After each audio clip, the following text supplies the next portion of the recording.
Hello, everyone. How are you doing? Welcome, welcome, welcome. I hope you're having a great Saturday night. It should be a lovely conversation. Should be good. So hit the like button, hit the subscribe button, hit the notifications bell. We have plenty of things to talk about tonight. I've got a great message to share with you all. You all have things you want to ask me about. It's going to be good. Let's go. Spoken of the American century. I say that the century on which we are entering can be and must be the century of the common man. A radical redistribution of economic power. I mean, we know that racism is just is a byproduct of capitalism. Everything would be all right if everything was put back in the hands of the people.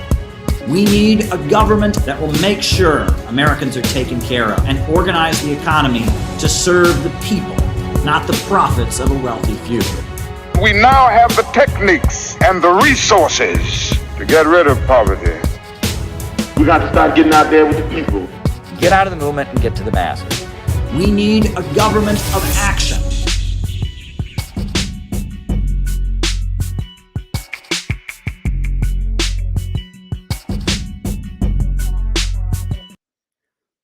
Welcome, everybody. So glad to be here with all of you tonight. There's a lot of things we can talk about, a lot on the agenda. The way we do things here, for those of you who may not be familiar, the way we do things is we do the roll call, where I call people out as I see them. We do that after I do my opening remarks. So I give some opening remarks. I make some general comments that I want to make. Then after I give my opening remarks, then we do the roll call, where I call people out as I see them, names and locations. And then from there, I answer super chat questions for the rest of the night. That's how we generally do these streams. So if there's something you want me to talk about in the second half of the show, be sure to send me a super chat. I'll be writing those down as the show goes on. That'll be important. That'll be an important development that we can work on. And I've got a number of things to talk about tonight, because things are not making a lot of sense to a lot of people. I mean, I'll just be honest with people. There's a lot of confusion out there, and people are looking at the situation and they're going, what in the world is going on? Why are things developing the way they're developing?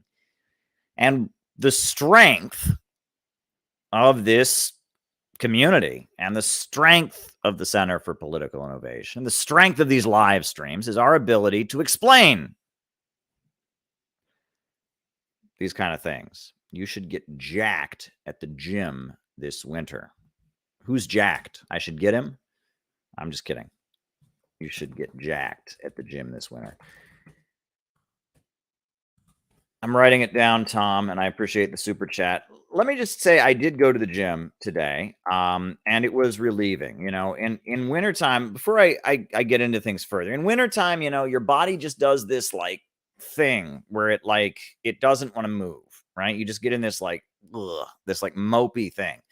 And I have discovered that fighting against my bodily instincts is a very good thing to do. So I feel like when it's wintertime and my body gets in that not wanting to move mode, that's when it's really important to go to the gym. So I did go to the gym today. And I did cardio yesterday. I did weights, I did cardio, and it's good, because it's like when you get into that mode where you just don't want to do anything, that is like the worst place you can be. But when you push back against it, right, in your body, you just drag yourself to the gym and you just like start exercising. And after a while, your body starts to wake up. Your body suddenly starts to wake up and realize like, oh, we're exercising. We're moving now. It might be wintertime, but we're not just going to sit there and like mope on the couch. We're going to like get going, and your body wakes up, and it's like a really good feeling. It is a really, really good feeling when you break your body out of that winter moping, that and you like force your body to wake up. It's a really, really good feeling when sweat is pouring down your face. It's awesome. It's really, really awesome. So going to the gym is a great thing to do this time of year. I did it today, did it yesterday, plan to do it again. If not tomorrow, I will definitely do it again on Monday. Probably will tomorrow, but we'll see. It depends. I've got a couple places to go tomorrow, etc. But yeah, I mean, gym, exercise, that is all good stuff. All good stuff to do. But I've got a couple different things I want to talk to you all about tonight. It's pretty wild. But let me just keep going here. There's a couple business announcements I did want to get out of the way on this stream before we got too much further. One of the business announcements is that a lot of people have been saying to me over the past couple months. They've been saying, Caleb, why don't you, the fact that you give all the streams a number and then just like Saturday stream, Monday stream, that doesn't work. We want to be able to go back into your streams. We want to be able to go back into your streams and find things by topic. And that's really important for a lot of people, right? To be able to do that. It's really, really important for a lot of people to be able to do that. And there's a reason that, that people want to do that. Is often I talk about things and they want to be able to find which stream it is. And they don't know if I did it on Saturday or Tuesday or Wednesday. They want to find it by topic. So I'm trying to figure out how to address that, right? A lot of times, first of all, these streams have so many different topics in them because of the Q&A and everything that it would be very difficult to find out, where, which stream was which, and to narrow down the topics to just one thing. So there's that. Then there's also the fact that I have created this clips channel. And I guess if you haven't seen the clips channel, by all means, go check out the clips channel. I'll pull up the link for the Caleb Maupin clips channel. It's Caleb Maupin videos. There's another one called Caleb Maupin clips where I'm putting like shorter selections. So if you want to watch like just my quick comments about Obama or my quick comments about tripe or my quick comments about this or that, but there you go. You can subscribe to this other channel. That's where I'm like clipping short little pieces. I've been putting it on there. But I'm trying to give folks answers about what's going on. And, we cover a lot of different topics here, and we've got some exciting things going on with our community. So I'm trying to get organized here. I got like all kinds of different things going on. But I guess I'm going to try to focus and do my opening remarks now. We've been kind of all over the place. I was talking about going to the gym and talking about the clips channel and how we're going to change the labels. We're trying to figure out how to change the labels on these streams. So that people can more easily find what they're looking for. So, all right, hit the like button, hit the subscribe button, hit the notifications bell, and now we're going to just jump into it. We're going to stop fooling around here, and I'm just going to jump into my opening remarks. I apologize for the confusion. I'm just going to jump into things, right? The big news is Elon Musk revealing that Twitter colluded with the Biden campaign to suppress what we now recognize to be a true story. Hunter Biden's laptop. That Hunter Biden's laptop, which was full of scandalous information of shady activities, was revealed and discovered during the 2020 elections. And Twitter and Facebook banned the story from being shared on their platforms. They suppressed it.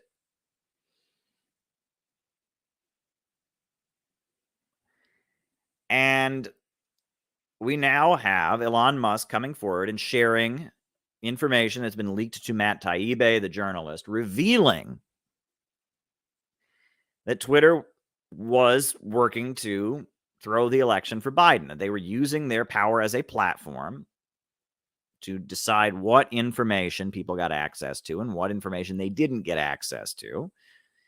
And they tried to suppress what we now know is a true story. Hunter Biden's laptop is real. They told us it was Russian disinformation. But now we know Hunter Biden's laptop is real. And we know that Twitter and Facebook were involved in trying to prevent true information from getting to the U.S. public. And furthermore, we also now know, I mean, and this was revealed a little earlier, that the FBI was apparently talking to Mark Zuckerberg of Facebook and trying to influence him not to show it. So this is all coming out. Elon Musk has made this kind of thing public. And this comes amid other talk about the increasingly partisan nature of the U.S. policing agencies, of the U.S. deep state. The CIA, the FBI, and the Department of Homeland Security are increasingly playing a partisan role. Actually, this is a clip from Fox Business, and I'm just going to show this clip, right? Because I think this kind of gets to the essence of this. Sometimes it's good if you have clips. But do you remember that Disinformation Governance Board? Do you remember that? And Nina Jankowicz, the like crazy lady with her singing song about it was supercalifragilisticexpialidocious from Mary Poppins, but she rewrote it about information laundering. And now Nina Jankowicz is a registered foreign agent of the British government, and she lobbies and does work on behalf of the British government now that she's lost her job at the Disinformation Governance Board. But this is a clip from Fox Business, and I want people to pay attention to this because this is very important. Again, a lot of people are asking questions, what's really going on here? I will tell you what's going on here, and I will give you an explanation and an analysis you won't get anywhere else, and I will tell you what to do about it. So let's talk about what's going on here. Now is Chad Wolf, former acting DHS secretary, now with the American First Policy Institute. Chad, All right, so this is a former secretary of the Department of Homeland Security who now works for a Republican pro-Trump think tank called the America First Policy. I may have to break in if Elon breaks in with his press conference, however it takes form. But let me ask you about this. Are we ever going to get to the bottom of what DHS was up to with this misinformation board, headed, by the way, by a woman who was providing a lot of misinformation about things like Russian collusion herself? Well, I certainly hope so. Certainly with a Republican House and Jim Jordan chairing that committee, I think we're going to start to get some answers. Obviously, we haven't had that oversight in a couple of years. We haven't had the ability to ask some of these difficult questions about what did DHS do and what time frame, because I think some of the things that Secretary Mayorkas has testified about is up in question. Exactly when was this disinformation board actually operating, and what was their mission? What was their charter, and what were they designed to do? It's one thing to go after foreign adversaries and foreign misinformation trying to affect U.S. lives. It's another thing entirely to start looking at domestic issues and domestic free speech. Bingo. All right. This is what you need to understand about what he just said there. He just said it's one thing to go after foreign, quote unquote, disinformation, but it's another thing to go after domestic speech.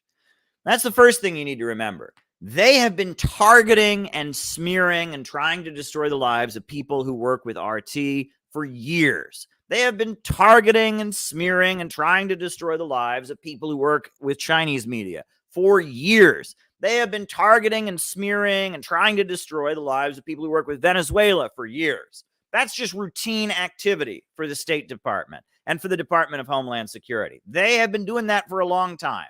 If they consider certain information to be, sympathetic to a foreign government, sympathetic to China or Russia or Venezuela, they have been actively engaging in counterintelligence. That's what they call it, right? That's what COINTELPRO stood for, counterintelligence program, right?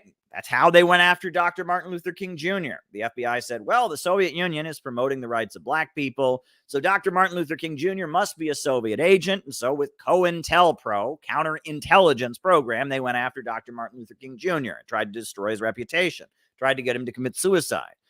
They went after the Black Panthers. They considered the Vietnam War protest movement to be a Soviet communist operation. So they went after the anti-war movement, framed up anti-war activists, because they considered them to be a wing, somehow an intelligence operation of the Soviet Union or of global communism. They have been doing that for a long time. If they consider you to be an anti-imperialist, if they consider you to be somebody who is aligned with the countries around the world that are trying to break out of Western capitalism, they've been going after you for a long time. There's nothing new about that. That has been going on. The FBI has been doing that. The CIA has been doing that. The Department of Homeland Security has been doing that. The State Department has a huge budget for countering so-called disinformation. The efforts to beat back and smear and counter and suppress information that might make one sympathetic to countries like Russia, China, Venezuela, Iran, Cuba, North Korea, etc. Nothing new about that. So that is not what this Disinformation Governance Board was actually doing. Okay, so let's be very clear about that, right? That's something they do all the time. The kind of operations that have been run against me, the kind of operations that have been run against the Schiller Institute, the kind of operations that have been run against RT, the kind of operations that have been run against peace activists, that is routine. That is routine. That is part of their normal operating procedure. So just understand that. However, something different was going on with this Disinformation Governance Board, and this is what's important. So I think there's a couple of, there's certainly some issues that they need to answer for. Chad, as former acting head of DHS, you know how it operates, what its operations are, what they consist of. Why do you think a misinformation board would be established in DHS? What was the rationale for that? Well, it's such a great question. There's a lot of different operating components within the department that looks at foreign adversaries, looks at information that they're peddling. Right.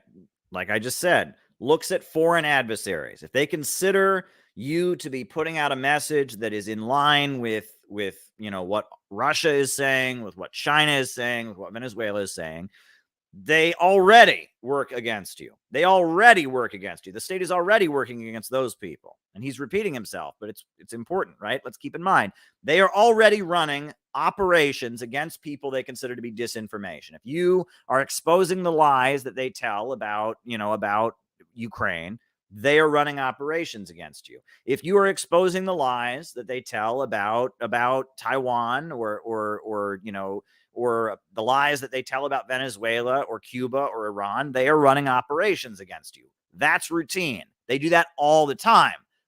But what happened with this Disinformation Governance Board was something different. To make sure that we are protecting U.S. citizens. But they do that at an operational level every single day and have done that for years and years and years. But for years and years and years.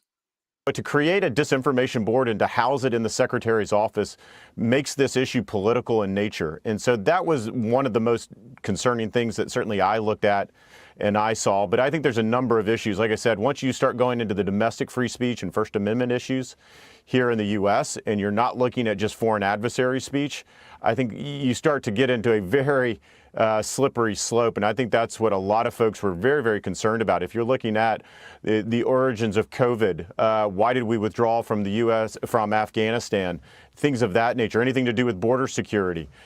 These are issues that the American people need to decide about. You need to be presented all sides, and you shouldn't have a government entity starting to look at and trying to decide, well, what is truth and what is not. Well, so the Department of Homeland Security was not simply trying to prevent people from watching RT, prevent people from watching CGTN.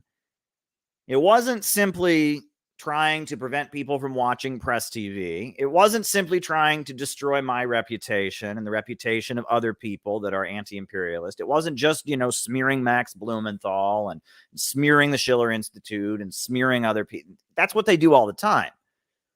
What they were doing was they were going after Republicans.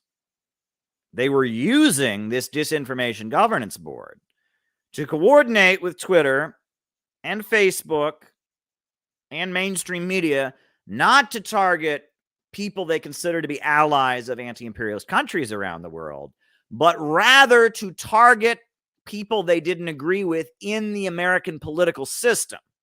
That's what made it different, and that's why there was so much outrage about it. Simple question is did they want to, or are they in the process of trying to turn DHS into a political tool? Well, I think they have done that in this administration. I mean, whether it's that disinformation board, certainly what we see at the border There's no other reason that you would take one of the most secure borders that we have seen in our lifetime and turn it upside down and make it one of the most insecure borders if you didn't have some type of political agenda at work here. What it is, I think that is also up in the air and is really prime for some oversight hearings over the next 5 or 6 months. And I think we're going to hopefully see that out of a Republican House. But Chad, how do we fix this? I mean, these are two. We have first of all DHS, which is a huge organization created after 9/11. Bottom line is there seemed to be a purpose for it after 9/11 when we were worried about terrorism. Yeah. But it's so easy to turn an institution like that into a political tool. You also have very similar problem at the FBI. So I mean, do we have a serious problem with law enforcement becoming too politicized? Don't we? Well, I do think that there can be some better guardrails and some better oversight. And when you look at the Department of Homeland Security, a lot of this work, the disinformation work, doesn't solely reside in our cybersecurity and infrastructure security agency. We call that CISA. But a lot of it does. And since it was created in 2018, more and more authorities and more resources have been given to it. And I'm not sure that the proper oversight has been administered as well. So I think that's something for Congress to certainly take a look at. And finally, something that hopefully we'll be able to take a look at some point over the next hour or so, if Elon Musk comes through with his press conference. We have this issue where the head of the CIA and the DNI, the Director of National Intelligence, the former one, James Clapper and John Brennan, were coming out with just flat-out lies, saying that the New York Post story about Hunter's laptop was, in fact, Russian disinformation. Everybody seemed to buy in that in the legacy media, and Jordan wants to investigate that as well. Does that need to be investigated? Do we have to find out where they got their information that this was Russian disinformation when it wasn't? Well, absolutely. I think all aspects of the story need to be looked at. When you have 50 or 51 former intelligence and national security officials making such claims, the issue is, they have a lot of credibility. And when they weigh into a political, in a political environment in which they did, based off of what information? Is it just pure speculation? Yeah. They need to be clear with the American public about that, because the American people believe that these folks, 50 to 51 individuals, have more information than they do. And in fact, the reality is they didn't. In fact, they made it up, and they didn't have any information to base their decision on, and they were very wrong in that as well. So I think there's a lot of different layers to peel back on this issue. So there you have it. And this is what I've been trying to get you all to understand. This is what I've been trying to get you all to understand. And I will once again explain what's going on here. Capitalism, an economic system based on production organized for profit, has a built-in problem, a number of built-in problems. But one of the built-in problems of capitalism is called overproduction. And overproduction is the fact that the worker can never buy back what he creates.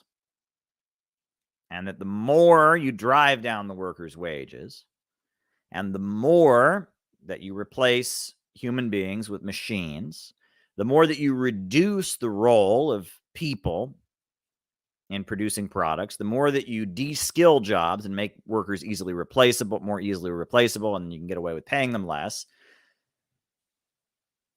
the less workers are able to buy back the products. The purchasing power of the public goes down. And that this is the built-in problem of capitalism. This is what leads to the boom-bust cycle that economists have always talked about. The problem of overproduction, which then is exacerbated by another problem that Marx talked about called the tendency of the rate of profit to fall, which is that only human beings create value, not machines. And if you reduce the role of human beings in production, the rate of profit that a capitalist can make per item only decreases. You can only extract surplus value from the labor of a human. You can't extract surplus value from a machine. And because of that, the more that you decrease the role of the human being in production, the less percentage of profit the capitalist can make on every product. And this is these problems in capitalism are exacerbated by technological leaps. When there is a huge technological leap, the result is a long-term economic crisis. The economic crisis of the 1930s was a result of assembly line production, the technological breakthroughs that had, laid the basis for Henry Ford and Fordism, for the economic boom of the 20s. There were a lot of technological breakthroughs, and they created a long-term crisis of overproduction. And that's what created the Great Depression. And then during the Great Depression, the capitalists were trying to resolve the crisis. And as Karl Marx explains in his pamphlet, 18th Brumaire of Louis Bonaparte, amid an economic crisis, you have a tendency called Bonapartism, where different factions among the ruling class struggle over power to determine how they can use the government to try and end the crisis. And there are different factions within the ruling class, within the military, within the policing agencies. They struggle with each other because they want the government to take action to liquidate the crisis. And this is the natural development. As the economy is getting worse and worse, and instability in society is increasing, the result is you have different sections of the ruling class trying to struggle to take hold of the government. And Marx observed this, and it's called Bonapartism. However, in the 1930s, there was a new form of Bonapartism that emerged, and it was called fascism. And the best understanding of fascism that has ever been put forward comes from R. Palm Dutt. R. Palm Dutt was a leader of the British Communist Party, and he wrote an important book called Fascism and Social Revolution. And this book, Fascism and Social Revolution, is a thorough, carefully written, well-documented understanding of the root of fascism, which is that fascism is an attempt to save capitalism with degrowth. That fascism is an attempt to drive down living conditions, beat down the labor movement, put artificial restraints on production, decrease the amount of goods being produced, lower the living standards of the population, decrease the amount of wealth and the amount of spending power that working class people have, and prepare for big wars in the effort to save capitalism. And it's rooted in the problem of overproduction. It is one method of trying to save capitalism from overproduction, is that you beat down the living standards of the population. You start creating a class of slave laborers. You drive down living conditions. You drive down wages. And then you escalate to have a war with other countries. And it is a mechanism for trying to save capitalism. And R. Palm Dutt, who was living in the 1930s in Britain, carefully studied Nazi Germany, carefully studied fascist Italy, carefully studied Oswald Mosley and the British Union of Fascists, carefully studied Franco's rise in Spain, and he came to a very careful scientific understanding of what fascism actually is. Fascism is an attempt to save capitalism by driving down living conditions. Fascism is degrowth. The Nazis, they came into power, and they created a network of concentration camps, and they restarted military spending, and they destroyed the labor movement. And with degrowth methods, they were able to temporarily stabilize the German economy. And the same in Italy, and the same elsewhere. That fascism is trying to save capitalism with degrowth. It is a Bonapartist mechanism to save capitalism by driving down living standards. That is what fascism is. And when we enter a crisis, different factions of the ruling class begin fighting with each other. And different proposals to try and save capitalism are put forward. And what we are living in now is a long-term capitalist crisis created by the computer revolution. Right now, computers, artificial intelligence are doing things that are utterly amazing. Right? It used to be there were thousands and thousands and thousands of people that were employed in these things called book binderies. And they worked all day binding books. It used to be if you wanted to print a book, you had to get at least 5,000 copies of it, or it wasn't cost effective. No book bindery would accept an order shorter than 5,000. Well, now that is no longer the case. Now they have machines that print books all by themselves. You design the layout and you can print on demand. You can print one copy because there's no human labor involved. The book just pops out of the machine. You enter everything into the machine and a book pops out. That is a huge leap in the means of production. There's many examples of this. How many short order cooks are there? There used to be these people called short order cooks. Now, they don't have those. You go to McDonald's, you go to Burger King, it's like an assembly line where they're making hamburgers the same way you'd make a car at an assembly line. I mean, it's like they just churn it out there. There are many examples of this where the worker is eliminated from the process of production. As a result, people aren't being employed. Those who are employed are paid less to do the work, and living standards have gone down. And the 2008 financial crisis was a culmination of this trend, that living standards of American workers were going down because there was not a place for them at the assembly line, because in this huge, high-tech, global apparatus of production, there is a need for fewer and fewer workers to be involved in the process. And in 2008, at that point, things just came to a head. We started to see the beginning of this in the early 90s. As Bill Clinton was coming into office, there was an economic downturn. But then the Soviet Union fell, China opened up some more, and the U.S. economy was somewhat bailed out. And then you'll remember, as Bush came into office, in the lead up to 9/11, there was an economic downturn.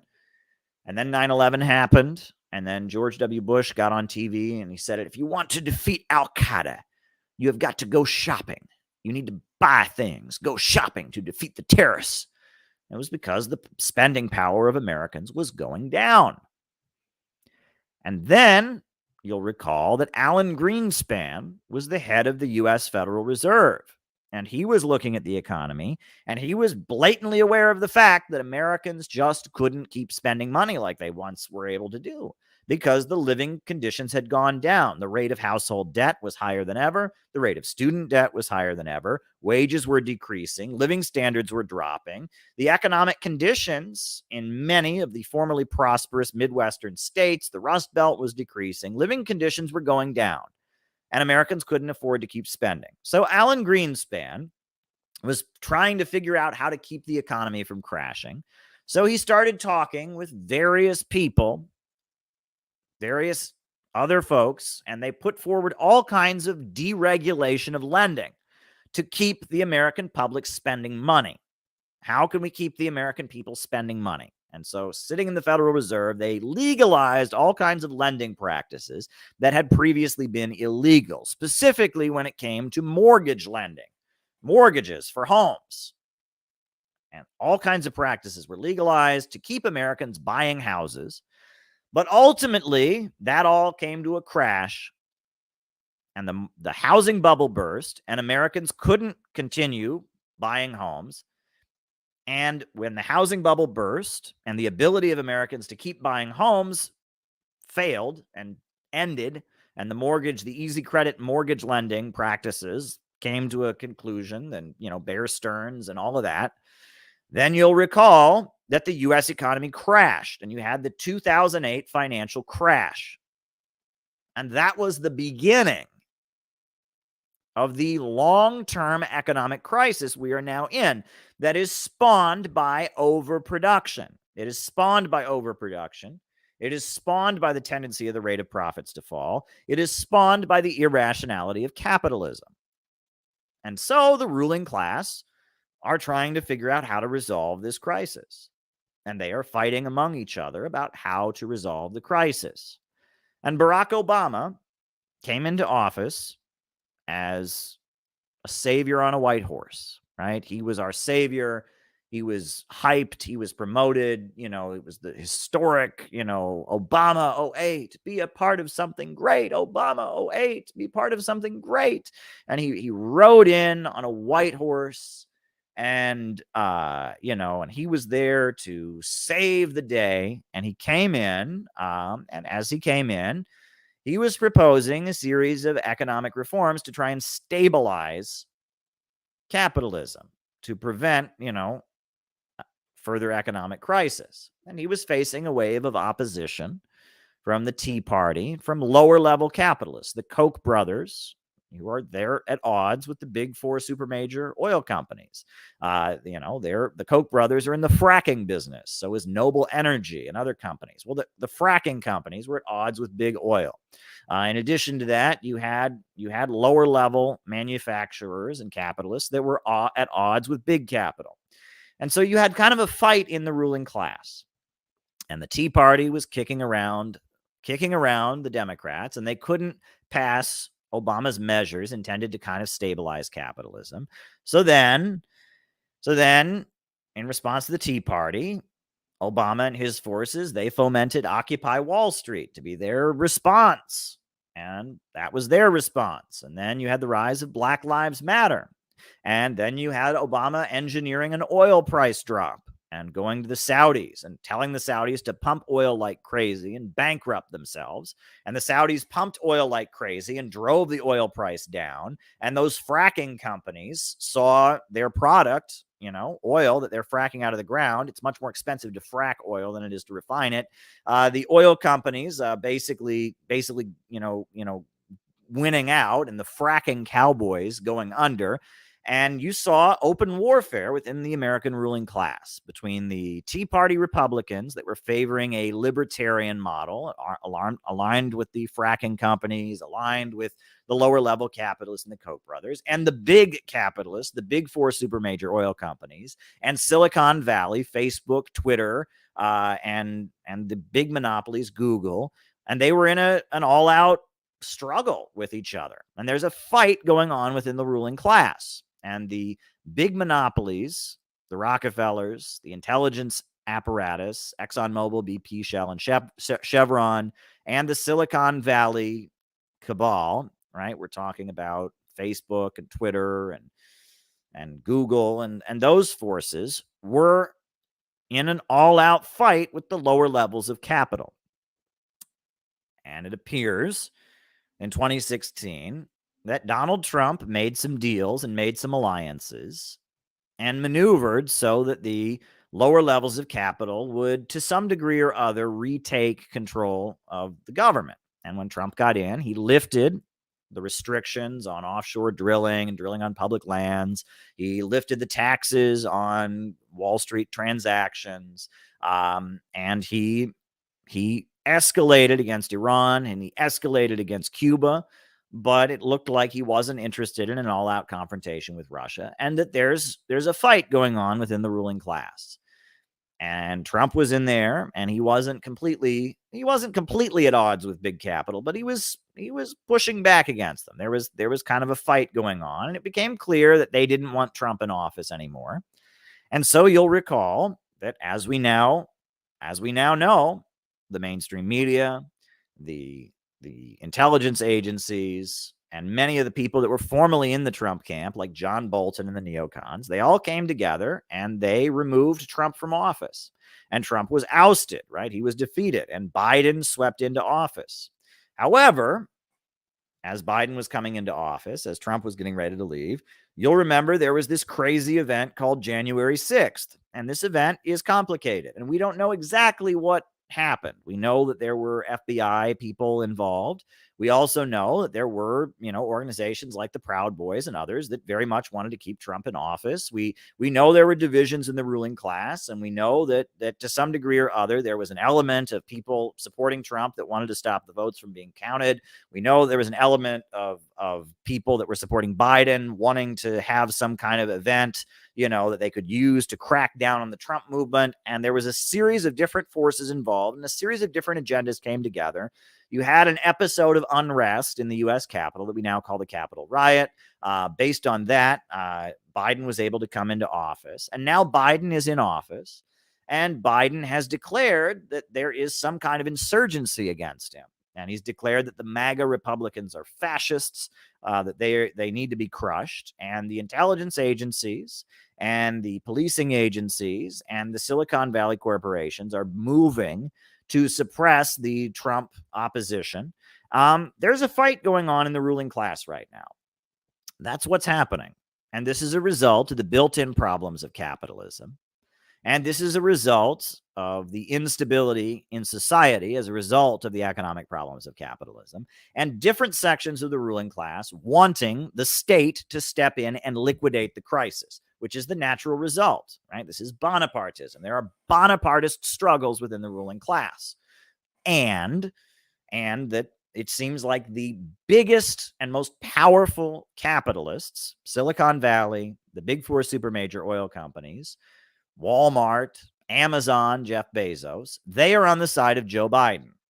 And it is lower level capitalists like Betsy DeVos of the, Amway Tupperware parties and Blackwater, like the Koch brothers, like the fracking companies, like the guy who owns Home Depot, Bernie Marcus. The lower level capitalists are the ones that were aligned with Donald Trump and seem to be pushing back and seem to be the force of opposition. And, for example, Hobby Lobby, the company that, this was a company that supported Donald Trump, and that they were widely attacked for their evangelical conservative views, their opposition to gay marriage. Hobby Lobby basically went under because of the pandemic, and that the lower levels of capital have been ravaged by the pandemic. And the higher levels of capital, Amazon, Walmart, the big four supermajor oil companies, they have secured their monopoly. The oil prices dropped the lowest they had been in decades during the pandemic.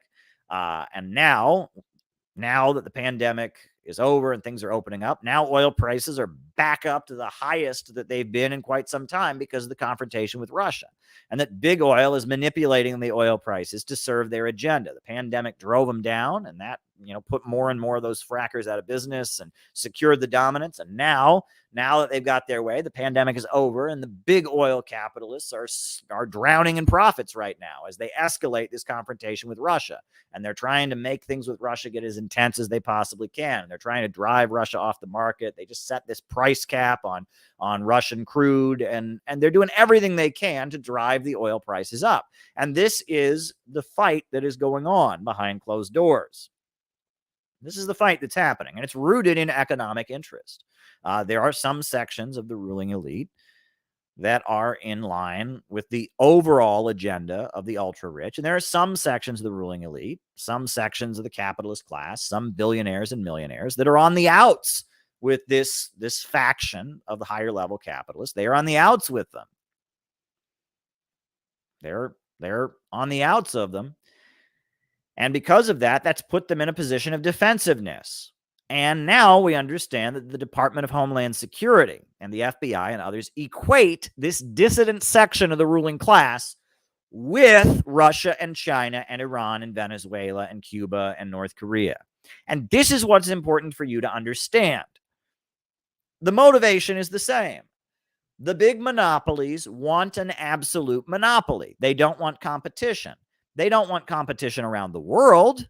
They don't want Russia selling oil and natural gas on the international markets in competition with them. They don't want Huawei Technologies selling cell phones that are better than Apple and better than Samsung on the international markets. They don't want that, right? They don't want China producing half the steel in the world. They don't want international competition. They want Iran's oil off the market. They want Venezuela's oil off the market. They don't want competition around the world. And likewise, they don't want competition within the country. They don't want competition inside the United States. They don't want the fracking companies to exist. They don't want the lower level stores like Hobby Lobby to be in business. They don't want lower level restaurant chains to be in business. They want McDonald's and Burger King to have total dominance and shut down your local restaurant or restaurant chain. They don't want your local store to be in business. They want Walmart and Target and Amazon to be the sole supplier of products.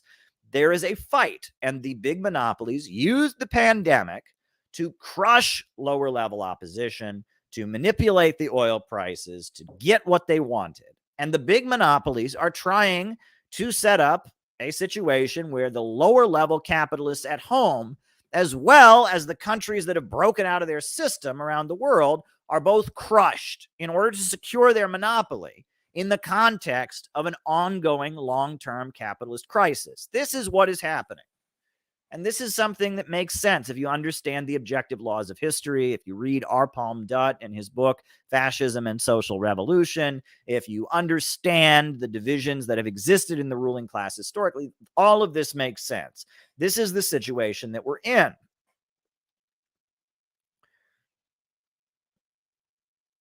And if you can understand this, you can understand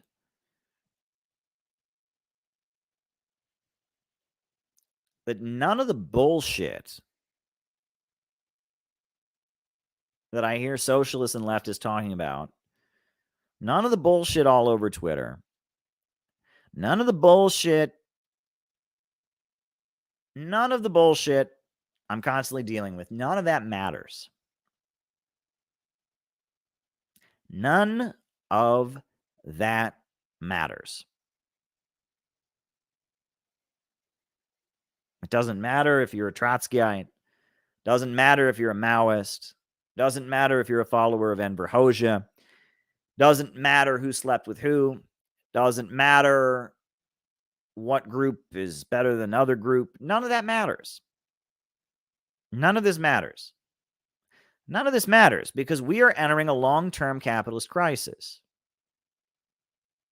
And Jeff Bezos is now predicting that there will be another major economic downturn in the coming year.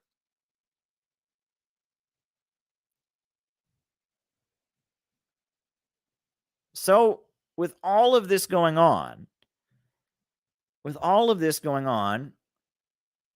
what is to be done? What do you do about it? Well, among the voices claiming to understand all of this, the people who are supposed to be the ones who understand this, the so-called Marxists in America, there are two prevailing trends. One is much more pervasive than the other. But the primary activity of those who consider themselves to be communists or socialists or Marxists in America is to join with Jeff Bezos, to join with the Rockefellers and the big four oil companies, to join with Silicon Valley and fight the right wing and to be part of wokeness. And that is the main thing that leftists do, is that now it's trendy to call yourself left-wing. Now it's trendy to talk about systemic racism. Now it's trendy to be a socialist who wants free healthcare. Now all that's trendy, right? It's trendy to be on the internet. It's trendy to watch Vosh and ContraPoints. And so most of the socialist and organized left has none of the analysis I just shared with you. None of the understanding about what's going on. None of it. But they just see that the causes, the ribbons that they've been wearing for years, racism is bad, sexism is bad, traditional conservatism is bad, the various ribbons they've been wearing for years, the virtue signaling that they've been doing for years is now trendy. With Facebook and Twitter and all the social media outlets, it's now trendy to believe in things that leftists and socialists have been saying to believe in for years. So the way they see it, things are going great. Things are going great. And, we just have to help the ruling class help the big capitalists and the big monopolies beat back the ultra right wing, right? They think that Trump and they think that the lower levels of capital are fascist because they're racist or because they are tied in with like local cops and they're not supporting Black Lives Matter or because they're pushing anti-immigrant bigotry. They've decided that the lower levels of capital are fascist. So therefore they're teaming up with big capital and the ultra rich to try and suppress them. And that's not a good thing to be doing. In fact, I would argue that that makes you part of the problem, because it is these higher level capitalists are the ones pushing for fascism. They have the upper hand, and what is central to the belief of these higher level capitalists is the idea that we need to drive down living standards. They want degrowth. They want depopulation. They want to decrease consumption, reduce living standards. They want to reduce the amount of energy that the public uses. They want to completely drive down living conditions. They want austerity. They want to have fascism. They want to have a heavy-handed state that imposes degrowth on the population in order to save capitalism. They want the economics of fascism. That is what they want. They want to move backwards, lower living standards, reduce the population to save capitalism. And that is the essence of what fascism is. And go and read R. Palm Dutt. The revolt against the machine, the glorification of the small man, the revolt against production itself.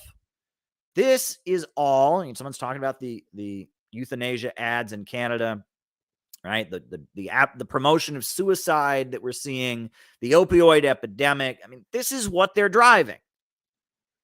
And that's what the big capitalists want. The lower level capitalists, they just want to make money. They want money.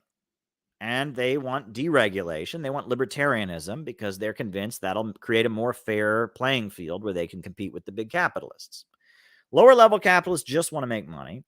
Higher level capitalists are looking to impose this kind of degrowth, low wage police state that they want to set up. And they've got various schemes to set up their low wage police state. I mean, one of the aspects of it is that they're interested in worker cooperatives. Oh, we want worker cooperatives. Well, the idea is it's something like what they did in fascist Italy, where they had a corporate state where the private company that was owned by the capitalist and the fascist union that represented the workers and some kind of technocrat government person sat down and negotiated how the factory and how the company would operate. Or like they had in Franco's Spain, national syndicalism, where private companies were like co-owned by workers or something like that. They want to create some kind of weird cooperative scheme that won't eliminate the rule of profits. Profits will remain in command. Private ownership will continue to exist, but it will be facilitated by the state in order to ensure the degrowth agenda and to ensure the absolute monopoly of big corporations like Amazon and Walmart and others. That's what's behind this worker cooperative fetish. And that's why you will never hear the bread tubers. You'll never hear any of these socialists that have been rolled out. You'll never hear them talk about something like Cuba or Venezuela or China. No. Their idea of socialism is this weird co-op scheme where profits remain in command and production is still organized for profit, but there's government involvement and workers are technically co-owners and they get a piece wage instead of a paycheck, things like that. That's a big part of it. Another big part of it is the end of freedom of speech, the end of freedom of thought. They want absolute cancel culture. They want the ability, with their absolute monopoly, to silence dissident views. And they want a situation where if you are critical of the way things are, if you say, I don't think we should be sending billions of dollars to those Ukrainian Nazis, you say that, then immediately you lose your job. You lose your ability to shop at the local store. You get kicked out of the place in which you live. In society, they don't execute you. They don't drag you out and shoot you. No. We're civilized now. They don't drag you out and shoot you. They don't torture you, and they don't they don't send you to a labor camp. Society just boycotts you, and you get canceled, right? That society just, oh, you thought wrong, you spoke wrong, you believed in conspiracy theories, you put forward dissident views, so society just casts you out. And they want to use that as their mechanism for controlling society. They want to basically create an atmosphere where dissent is always punishable and dissident views result in, basically you become homeless. That's what they want to do. They want the ability to have anyone who thinks a certain way is canceled economically, politically. Society just throws you out. That's what they want. That's the way that they plan to enact their totalitarianism. And then at the same time, they want to then mobilize all of society in an all-out permanent war against Russia and China and Iran and Venezuela and other independent countries. They basically want it to be, at the same time that we're working at their giant co-op companies, at the same time that we're not allowed to think for ourselves or question anything, they want to make us, either go into their military or be constantly having rallies and waving the flag of Ukraine or waving the Taiwan separatist flag, or whatever it is. They want to be constantly mobilizing people in an all-out war drive to beat down their competitors around the world. And this is the new fascism we're facing. And it's not the same as 1930s fascism. It doesn't glorify one race over the other. There is kind of a wokeness where they're talking about the oppression of African Americans historically, but it's not a racially motivated kind of thing.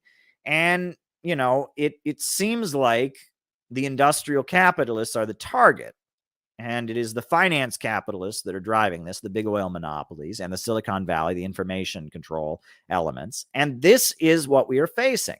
And most of the so-called left, most of the communist groups, because this campaign for a low-wage police state is wrapped in anti-racism, because it's wrapped in a vague socialism, like, they want worker cooperatives, because the countries that are fighting against U.S. imperialism most of them are not explicitly Marxist-Leninist at this time, right? Because most of them are not, explicitly Marxist-Leninist, and some of them are quite conservative.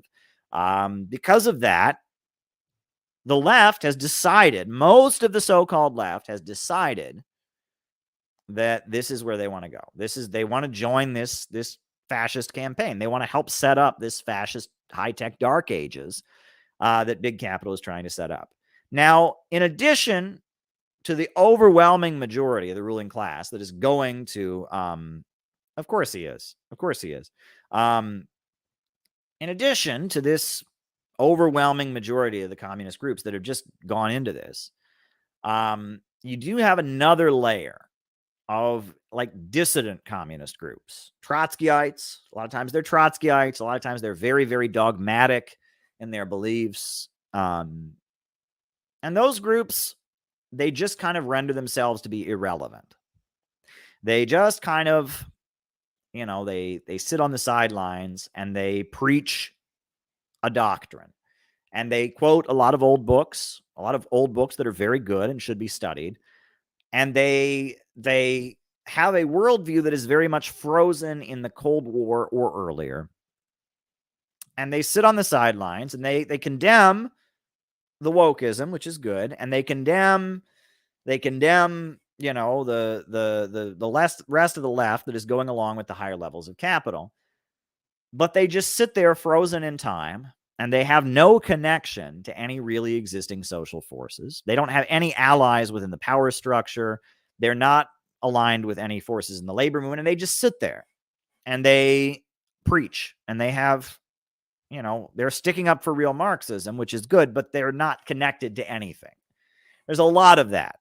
A lot of people do that. I see a huge amount of that, of people just sitting on the sidelines, no alliance, and they realize the woke stuff is wrong, but they will not attach to anything.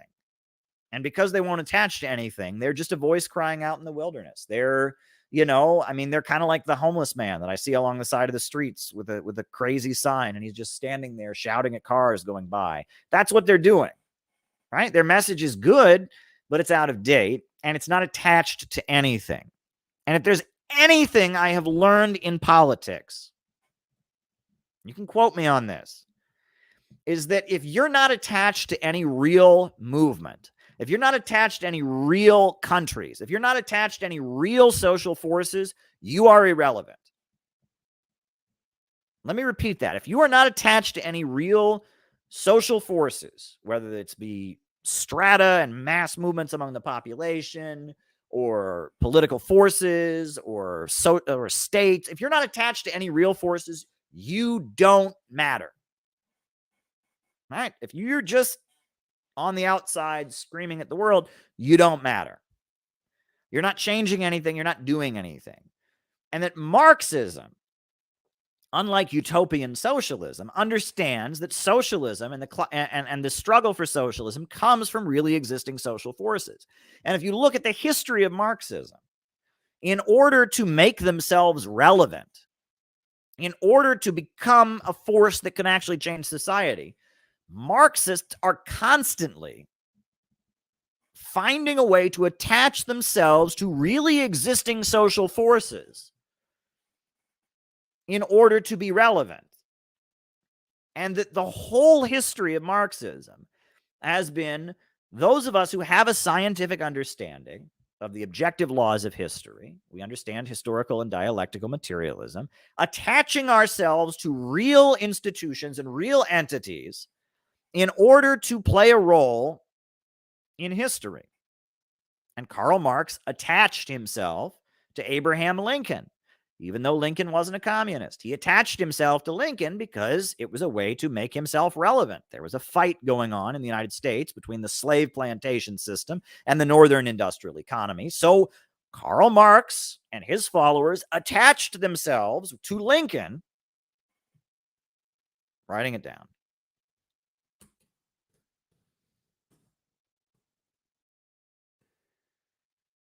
Attached themselves to Lincoln in order to be relevant.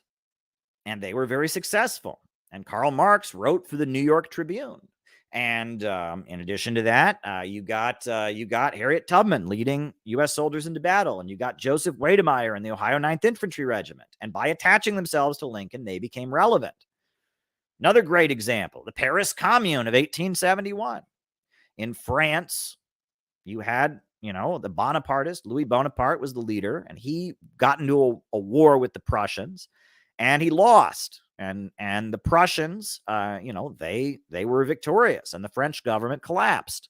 However, the people of Paris did not want to surrender to the Prussian invaders.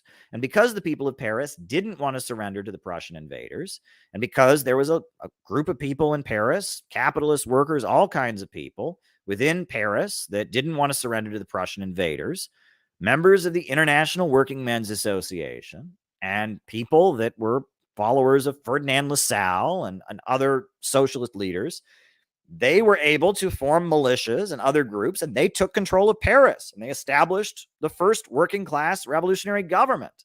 They established what was called the Paris Commune of 1871. And it was done on the basis of continuing to fight to defend the gains of the French Revolution against the Prussian invaders. And because of the Franco-Prussian War, there was an opening created, and a revolutionary working class organization that had been fighting on France's side when the French government collapsed was able to rise up and seize control of Paris. That was the first socialist revolution. And there are other examples of this. Britain was waging an all-out war against the Irish people and trying to crush the Irish people in their fight for national liberation. So the Marxists sided in Britain. Karl Marx talks about how the Marxists in Britain sided with the Irish people against the British imperialists. And they worked really, really hard to make the labor movement in Britain align with the Irish national liberation struggle. And I'm going to read you what Karl Marx wrote.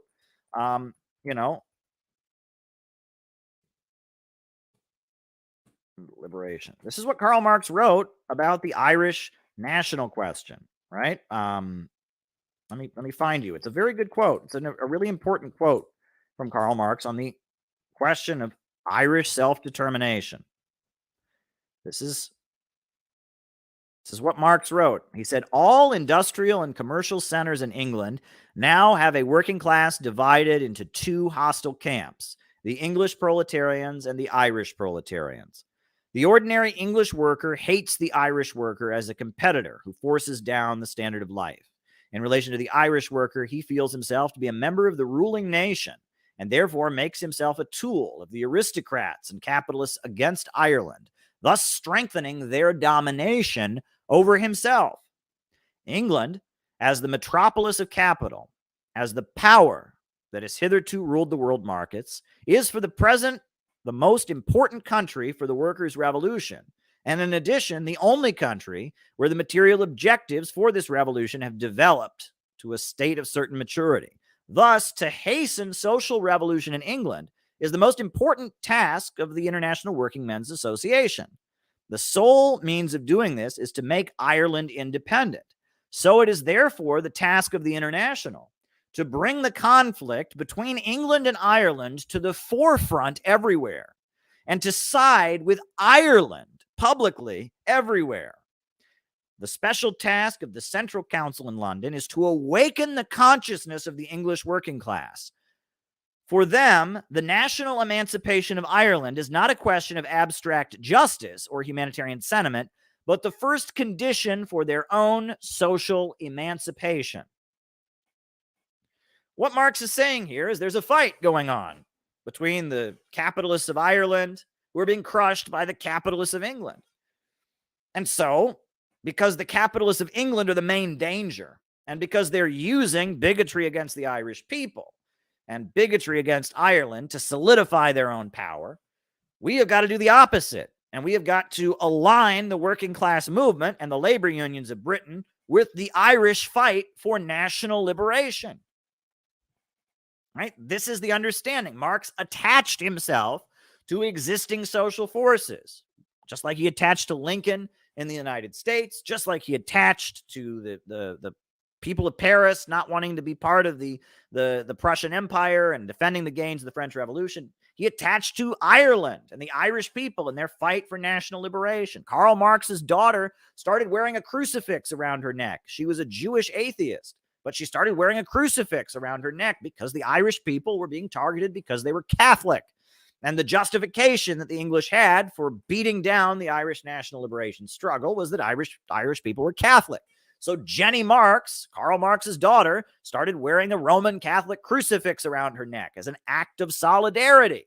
Right? This is what you have to understand, that Marx knew that if he just stood on the sidelines screaming, socialism is better than capitalism, listen to me, he wouldn't matter.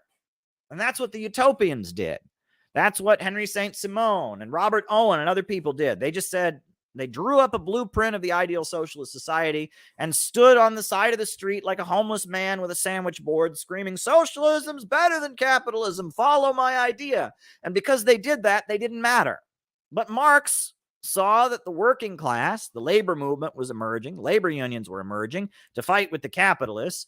And he said, this is where the struggle will come from, that it's really existing social forces. And Marx understood that Lincoln was struggling with the slaveholders. Marx understood that the French capitalists and the Paris capitalists were struggling against the Prussians. Marx understood that the Irish were struggling against the English. And that Marxism is about attaching yourself to existing social forces, pushing forward contradictions that already exist in order to advance the class struggle. And if you're not doing that, you render yourself to be irrelevant. And this is what most of these forces do not understand. They have it in their minds that they can either, one, join the woke fascism, or two, render themselves irrelevant. And what we, as the Center for Political Innovation, are desperately trying to do is to attach ourselves to existing social forces in order to advance what we want.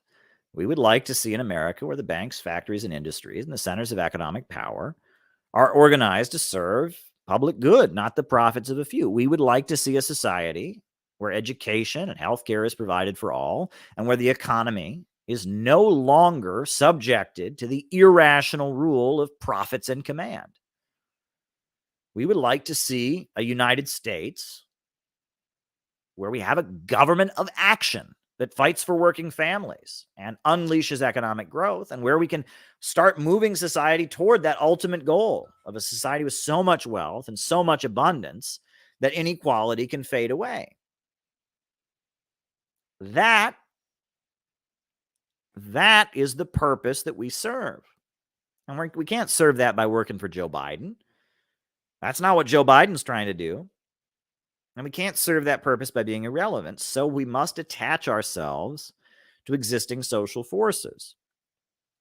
And what a lot of people do not seem to understand is that attaching yourself to existing social forces doesn't make you a traitor. It doesn't make you bad. It means you're doing the job and you're taking the job seriously. Wokeism is directly tied in to the highest levels of capital. It's being paid for by the Ford Foundation. It's being paid for by think tanks run by the richest of the rich. So there's no question about that. However, it is these lower level capitalists who are under attack. And it is anti-imperialist countries like Russia and China and Venezuela and Iran that are on the right side. And that we need to be figuring out how we can position ourselves to be at the center of an anti-imperialist alliance. The labor unions, the lower level capitalists, the countries around the world that are fighting for independence all have basically the same interest. They are rejecting woke fascism. That's what they're doing. They're rejecting it for a variety of reasons. They're rejecting what Dugan calls liberalism. They are rejecting liberalism. Different reasons, different ideologies, different perspectives, but ultimately they are rejecting liberalism. So the role that we have to play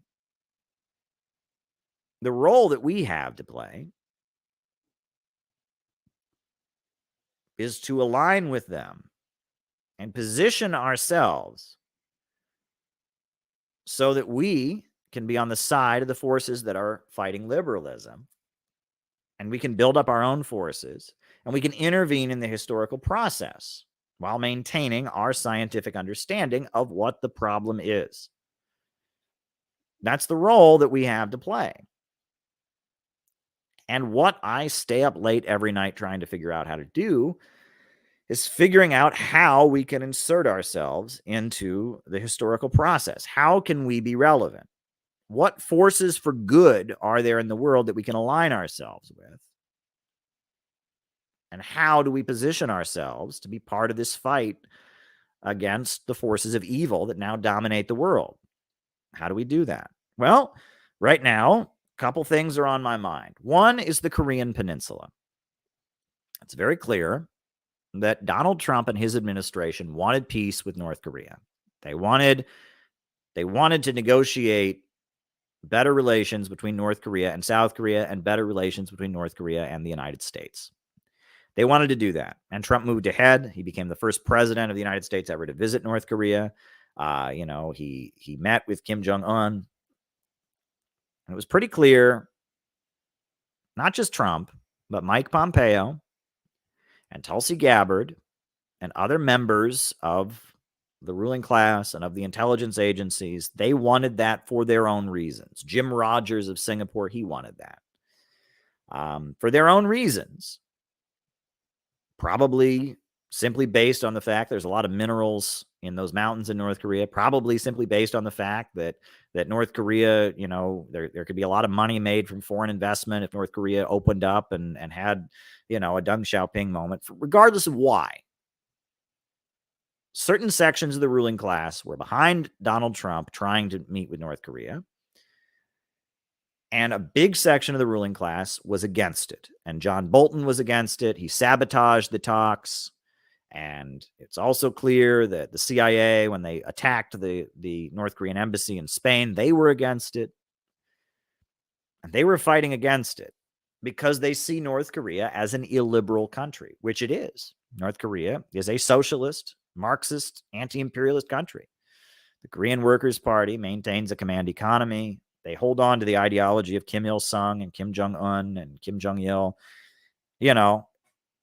and they fear the illiberalism of North Korea being spread around the world. And they also have looked at the fact that all across Eastern Europe, when various countries were having market reforms and liberalizing, socialism collapsed. But in China and Vietnam, liberalization and market reform strengthened the communist parties. They didn't lead to the communist parties being overthrown. And furthermore, the Korean Workers' Party is much more revolutionary in its ideology than the Chinese Communist Party and the Vietnamese Communist Party. The Korean Workers' Party does not have a reformist wing. Right? It's very clear that part of the reason that Xi Jinping is cracking down so hard is because there is a wing of the Chinese Communist Party that don't believe in communism, right? Xi Jinping does believe in communism, and he is trying to put down that wing of the Chinese Communist Party that doesn't believe in communism and just believes in free market reforms and wants to eventually adopt Western liberalism. Xi Jinping coming into office has been a shift in China, and it has led to the suppression of the non-communist wing of the Chinese Communist Party.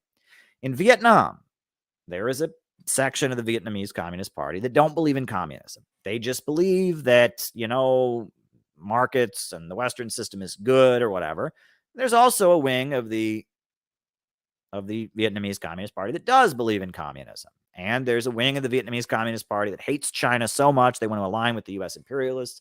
There's another wing of the Vietnamese Communist Party that recognizes that U.S. imperialism is the main danger. There's division within the Vietnamese Communist Party. Not in the Korean Workers' Party.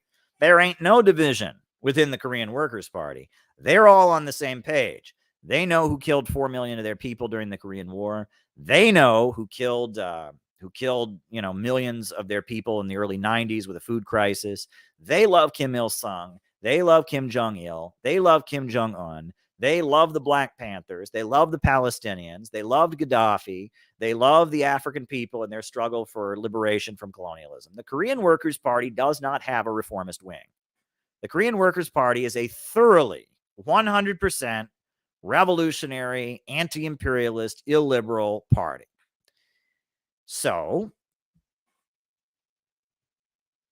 one wing of the U.S. ruling class that is thinking more strategically says we can never have a reform and opening up with them. And another wing of the ruling class says, I don't give a fuck what they believe. They can believe in Islam, they can believe in communism, they can believe in donkeys and donuts. We don't care. We just want to make money.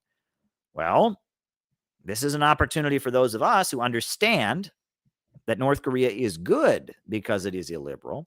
The North Korea is good because it has rejected the Western system, to strategically figure out how we can do anything in our power to help get the peace talks on the Korean Peninsula going again, to help support Tulsi Gabbard, to help support Donald Trump, to help support Mike Pompeo in their effort to get the peace talks going again. And if we can help the section of the American deep state, the section of American capitalism that wants a better relationship with North Korea, we can be helping North Korea. We can be doing a blow against the higher levels of capital. This is a move that we ought to take. And if we can intervene in the struggle to bring North Korea into the global economy, to normalize relations between the United States and North Korea, to establish friendship between North and South Korea, if we can do that, that would be an effective intervention on our part. And it would lead to strengthening the global forces of anti-imperialism. And it would lead to weakening the higher levels of capital within our own country. It would be a good thing all around. So this is something that I would like the Center for Political Innovation to do. And I'm willing to talk to anybody anybody who wants that. I will sit down with Republicans who want that. I will sit down with the Korean Friendship Association. I will sit down with other communists. But I am trying to figure out how the Center for Political Innovation can join with other political forces to support the effort to bring negotiations toward better relations with North Korea into being. And I might have to sit down with forces that you all don't like. And I might have to talk to people you all don't like. We don't like Mike Pompeo. Mike Pompeo is awful. We don't like everything Tulsi Gabbard's ever done. We don't like everything Trump has ever done. We don't like, there's a lot of different forces here. But this is how we could intervene. And if we could make ourselves a voice advocating for peace on the Korean Peninsula, this is a step forward. Another situation that I'm paying close attention to, Isabel dos Santos. Isabel dos Santos is rightfully the richest woman on the African continent.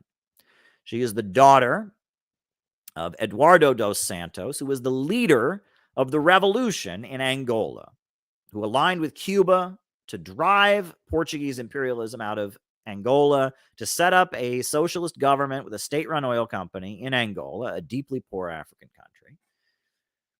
And his daughter, Angola was subject to years of civil war, years of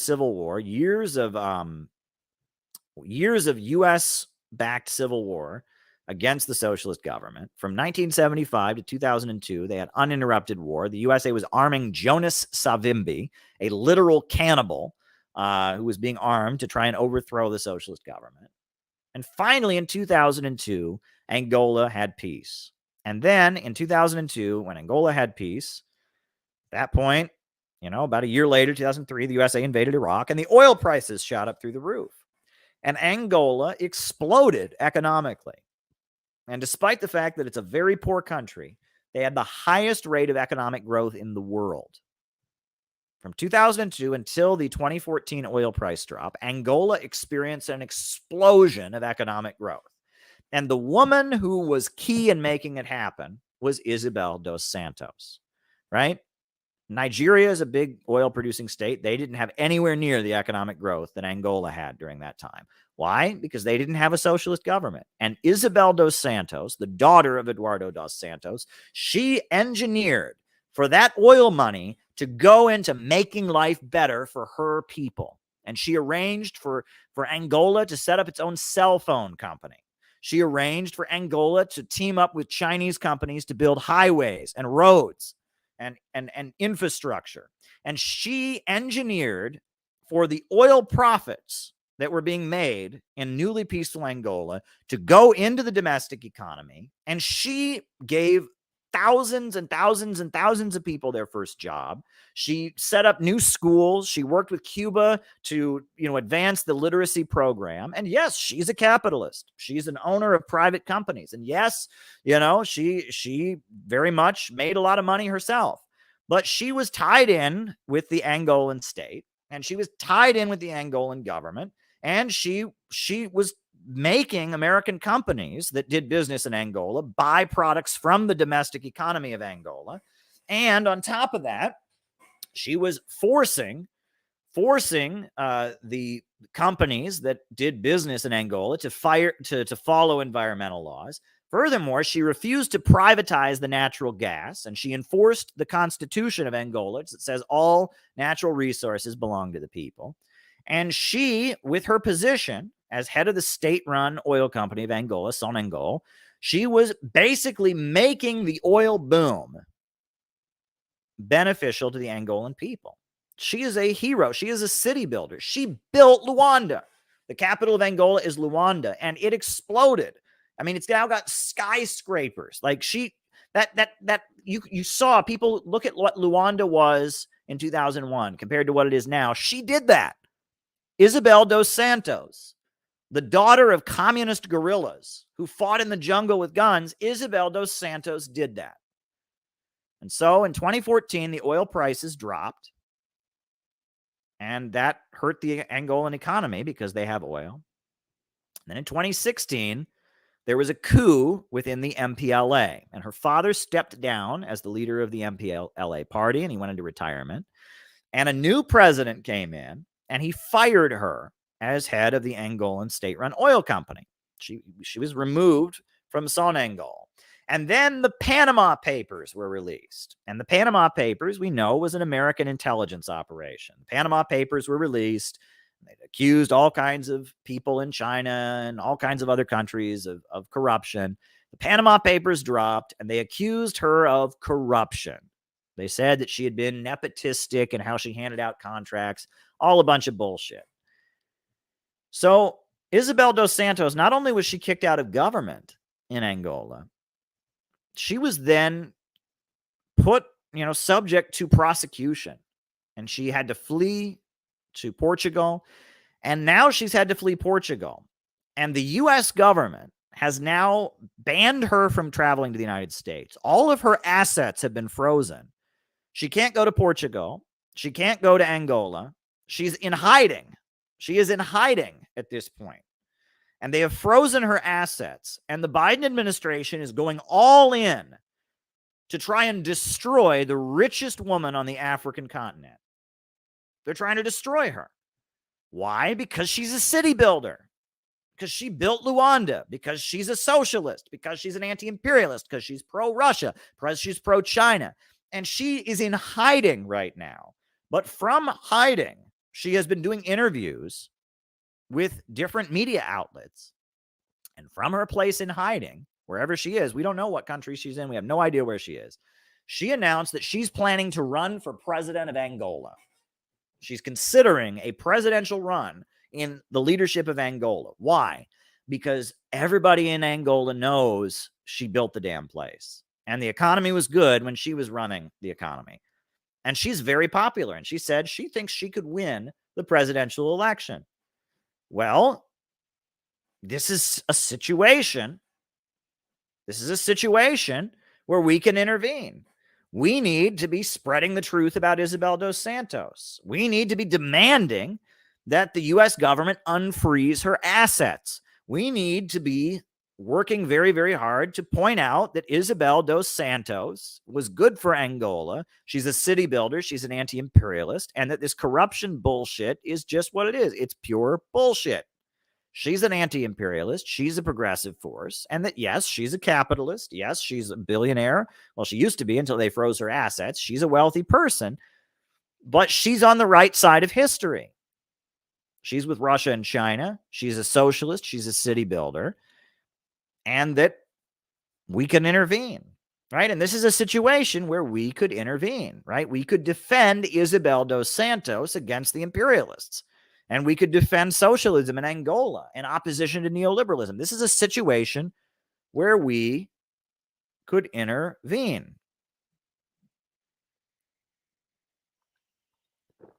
This is the kind of thing I'm thinking about. We as the Center for Political Innovation could intervene, right? We need to figure out ways that we can align ourselves with real social forces, not with the woke imperialists and their drive for a low-wage police state, and not to just stand on the sidelines and render ourselves to be irrelevant. How can we make ourselves relevant, insert ourselves into the historical process by aligning with real social forces to get real work done?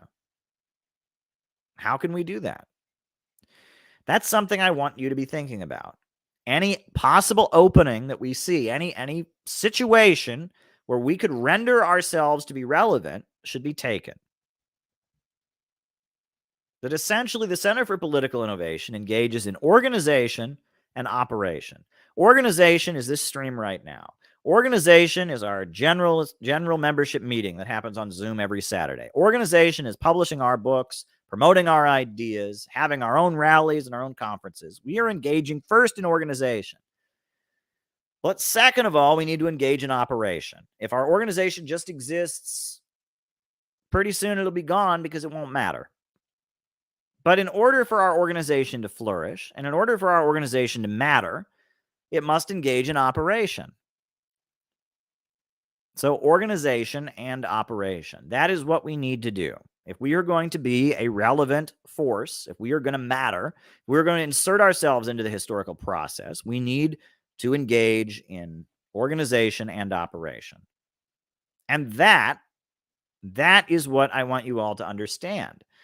And that people like Isabel dos Santos, people like Jim Rogers, people like the various capitalists that want to get along with North Korea for their own selfish reasons, people like Isabel dos Santos that are billionaires that are trying to make Angola a strong, prosperous country and hold on to the legacy of socialist revolutions, and lower level capitalists that don't want to be crushed by degrowth. And I mean, we need to try to eventually solidify an alliance that believes in economic growth and rejects the high-tech dark ages, the Malthusian degrowth forces that sit at the center of the global economy. Because this is the battle that is taking place in the 21st century. It is a battle between the ultra-rich Malthusians and the imperialist monopolies that are trying to hold back historical progress, and those who believe in growth. And the working class, the greatest class in all of history, is going to be at the center of that struggle. But it needs allies. It can't just function in the abstract. So this is how I'm thinking, and this is what we're living in, right? This is what we're living in this time.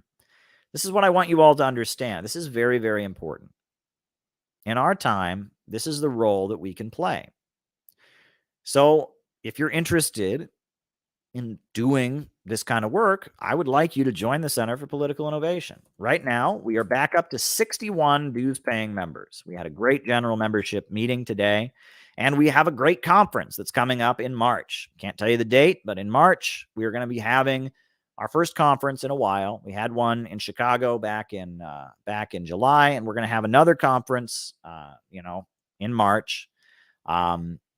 And so if you want to join the Center for Political Innovation, please sign up, right? We have a general membership meeting every Saturday where we figure out what we're going to do. And we're getting ready to have a big conference. Now, the big conference we're having in March, that'll be organizational. It'll be mainly about our organization. It'll be a rally to promote our ideas, to speeches and music and group bonding activities. And it'll be emotional and it'll be exciting. It'll be a communist tent revival meeting in the New York City area, right? And we love to do that. And it's important to do that, right? Have a place to just be proud of who you are, be proud to be a communist, be proud of our historical legacy.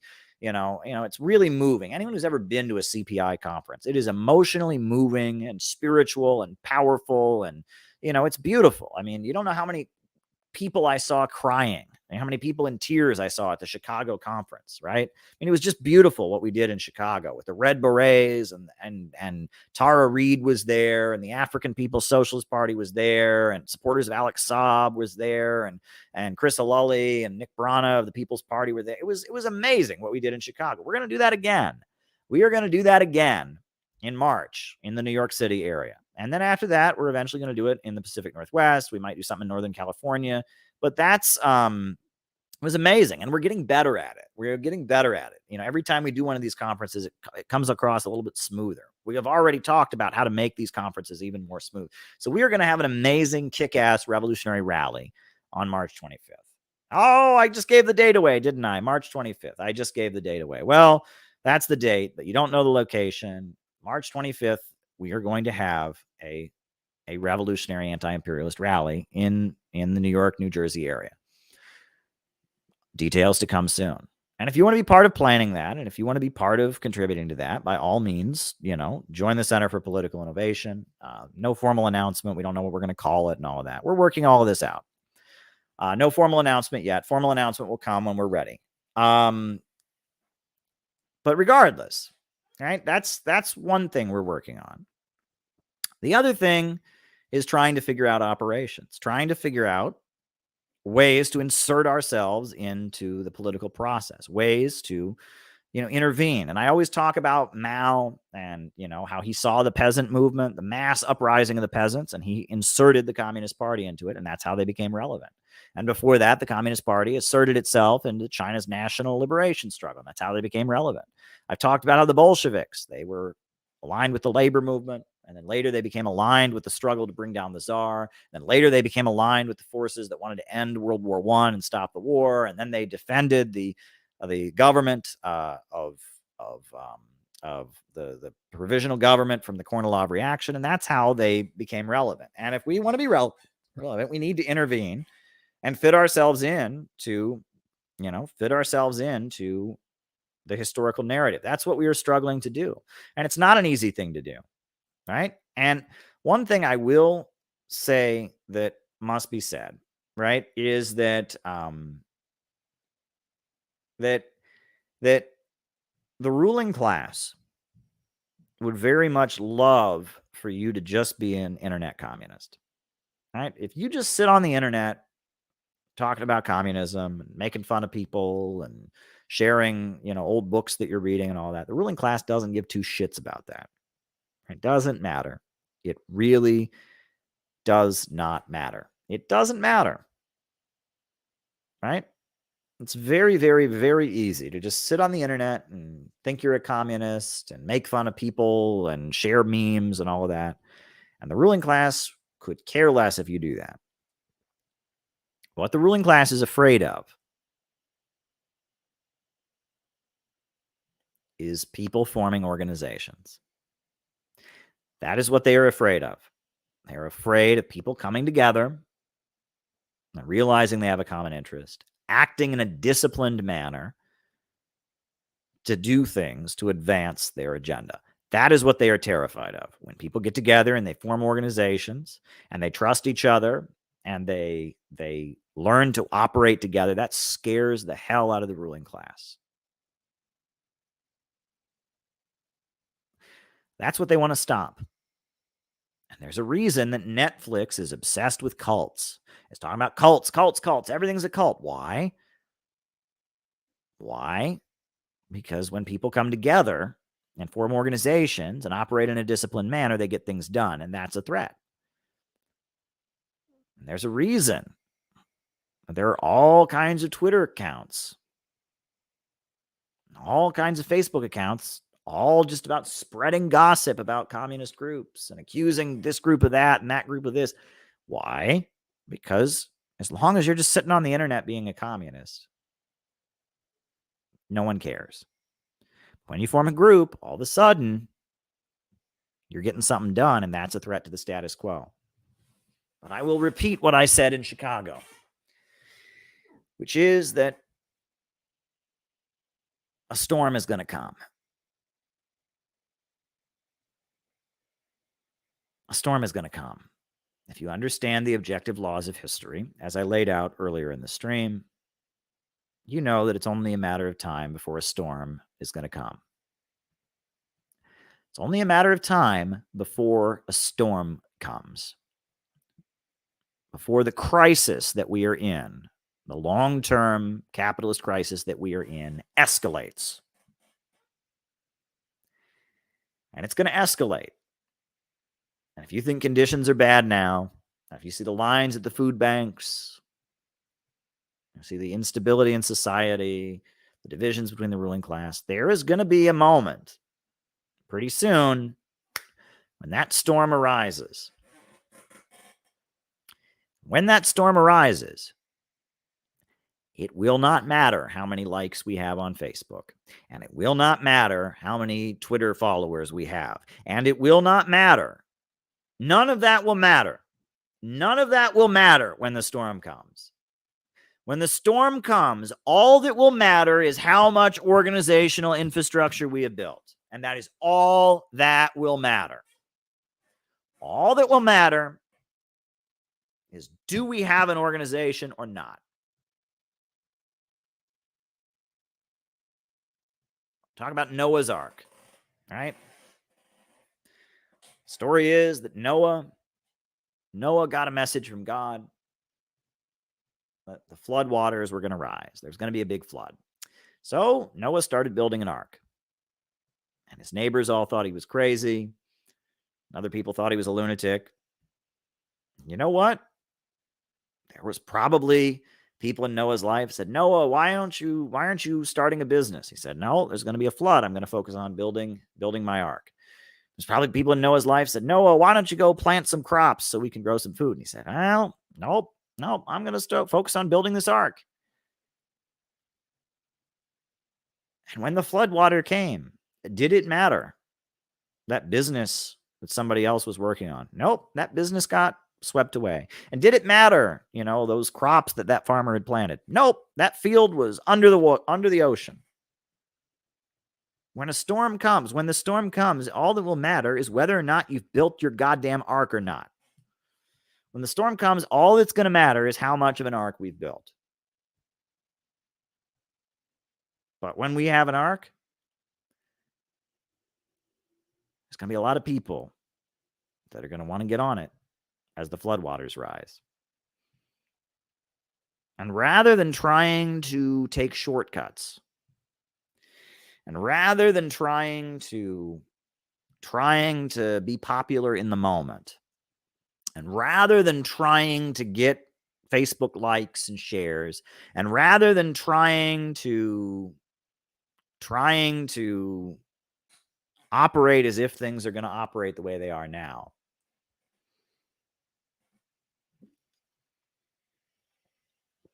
we need to operate with the understanding that a storm is coming, and that when the storm hits and when the floodwaters start rising, all that will matter is the ark that we have built now. The ark we have built, the ship we have built before the storm arises, the network that we have built, the community that we have built, the solid block we have built, the allies we have made. That is all that will matter when the storm comes. And that is the most important task we can be engaging in right now. That is all that matters. What organization and what operations can we carry out so that we have an ark, that we have an entity that when the crisis hits, and when the floodwaters start rising, can be there and can take up the proper task. Folks, when the floodwaters start rising, the Party of Socialism and Liberation is going to drown. When the floodwaters start rising, Ben Norton is going to be treading water pretty fast. When the floodwaters start rising, all those woke groups, the Communist Party and the, whatever, ISO, DSA, the groups that can't even support the railroad workers and stick up for their right to strike, they're going to be drowning. They're going to drown. They will drown faster than you ever imagined because they're not relevant. They're not relevant.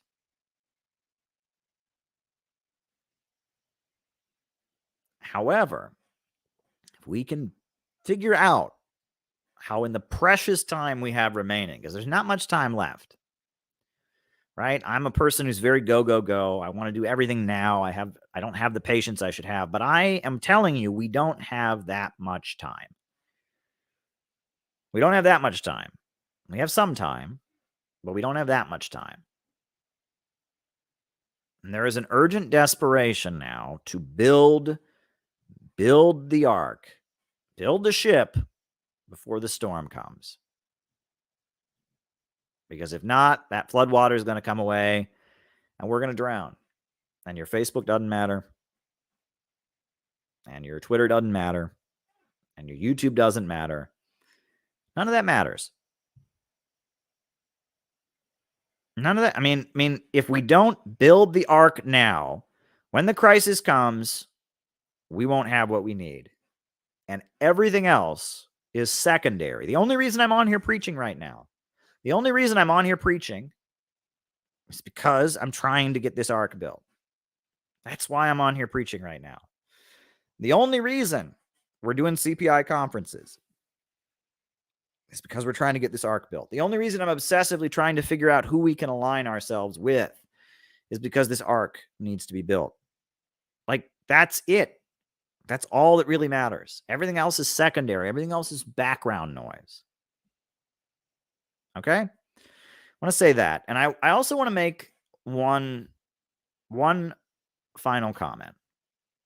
Right? And this is a comment, and it's something that I've learned over the course of the last couple of years. I've been working with different people. You know, I've been working with a lot of different young people that are interested in socialism. And, you know, some of the relationships I've had have gone well and some of them haven't, obviously. But there's a lot of people that are still sympathetic, a lot of people that are happy to work with us. And there's some people who've turned against us. But one thing I can say is that one consistent thing that I have seen, I have observed this over and over and over again throughout people that I've met that are in their 20s, some of them even in their early 30s, is that one really common thing I see is that there's a lot of younger people that have a toxic parent. A lot of younger people, they're full adults, they've been in college, they have jobs, they're ready to go out on their own. But they just can't economically get things together because the economy is so bad. And they're living at home, and they have a parent who loves to denigrate them for living at home, who loves to say to them, "Oh, why do I have to financially support you? Get a job. You suck. Why can't you do anything with your life?" They love to tear them down that way. They love that. Oh, they love to just tear down this young person. "You're a fail son. You screwed up. Why don't you get your life together?" They love that. But if that young person actually starts to get their life together, starts to get a job, and starts to move toward actually moving out, they panic. "Oh no, this can't be happening." Because they want their adult child, they want their offspring to be at home, to be their companion. And they want to have them in that position where they have the leverage over them. "You're my dependent. You're depending on me." They want that. They like the power dynamic. And maybe they don't have very many friends. Maybe this adult doesn't have any real friends of their own. So they've got their kid to sit there and be their friend. They've got their kid, and that they can win every argument because the kid needs to go out on their own. And that this is a really toxic relationship that I've seen a lot of people that I've worked with, younger people that I've worked with, have with their parent. They have a parent who doesn't want them to go out on their own, but who loves to denigrate them for not going out on their own. And that's really dangerous. If you want to talk about a situation that can fuck up and destroy somebody's mental health, that's what we're talking about. Right? That situation where the parent loves to tear you down and ruin your self-esteem for not being able to go out on your own, but at the same time is determined to keep you from ever going out on your own, to keep you from ever figuring out how to be an adult. That is a toxic situation. And way too many young people, especially smart young people, the kind of young people who watch these streams, the kind of young people who read Marx and Lenin and understand the objective laws of history, too many young people are stuck in that kind of situation. And if you're in that kind of situation, my advice to you is to figure out how to get yourself out of it. Figure out how to get yourself out of it. Right? Just figure out, you have to figure out how to get yourself out of it, right? If you have parents that are supportive, that want you to go out on your own or whatever, that's one thing. But if you are in a situation like that, that is a toxic situation that you have to get yourself out of. If you want to live, if you want to have a future, you have to get yourself out of that situation. You have to get yourself out of that situation. You have to figure out how you can become financially independent and get out on your own. You have to do it.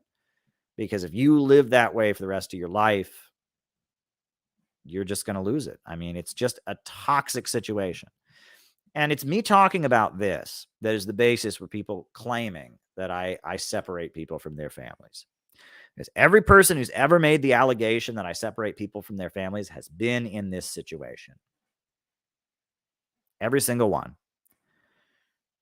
Every single one. Every single one of the young people who's accused me of the people who said, "Caleb's trying to separate us from their families," they don't actually think that. Their toxic parent thinks that. and they have a fear of breaking with their toxic parent. And that's what's going on here. And this is a serious problem. And the economic compulsion is the main source of it, right? The fact that it's just harder to support yourself in this low-wage economy. But I'm telling you, this situation that is facing a lot of young people, where they have a toxic parent who doesn't want them to go out on their own, a toxic parent who loves to denigrate them for being dependent, but doesn't want them to be independent. That situation is something that if you want to be happy, you have to break out of. And if you think that that me telling you this means I'm an evil cult leader, you can think that if you want.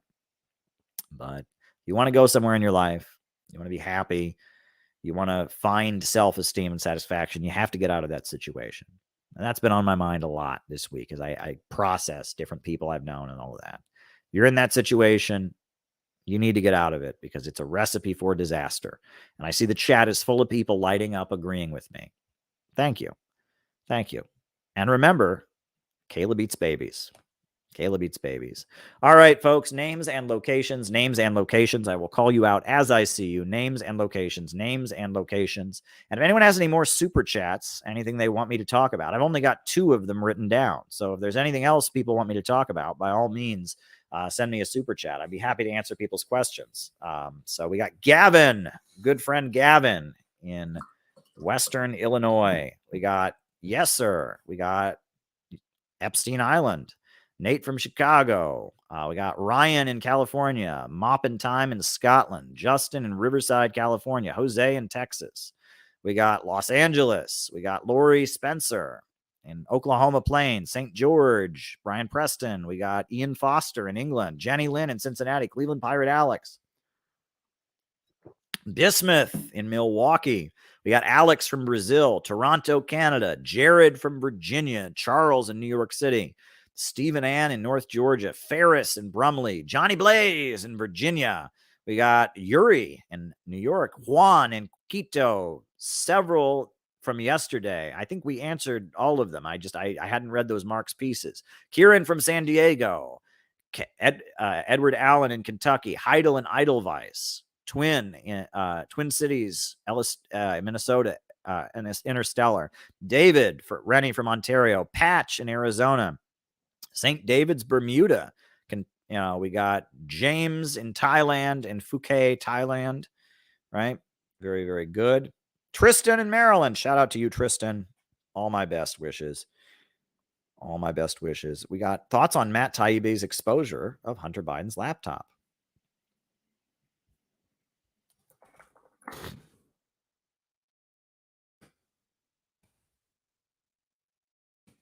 All right.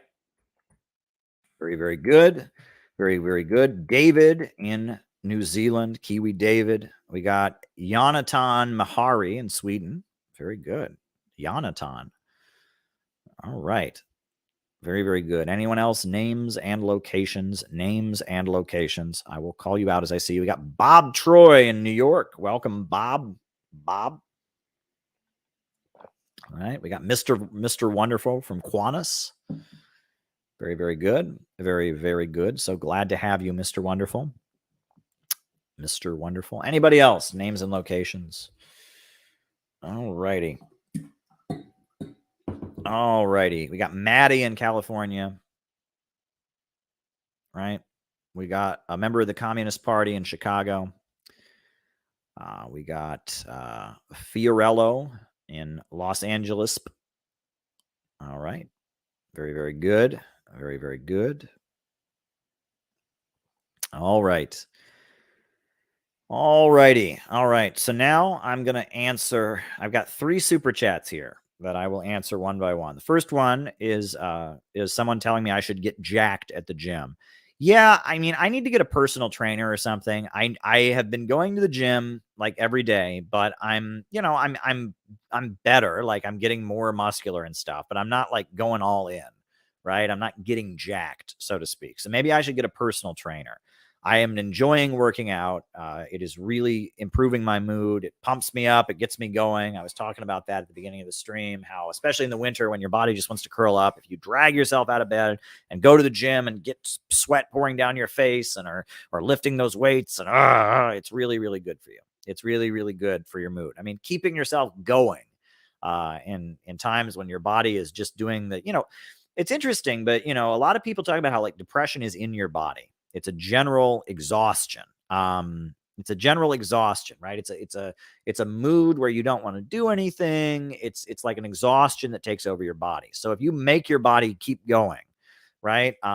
It's good to maintain a regular sleep schedule. It's good to exercise. All these things keep your body in a state of motion, keep you in a state where you are going, keep you motivated, right? If you exercise during the day, if you keep a regular sleep schedule, you sleep well at night, you have productive days. Every day I've been making a list of things to get done.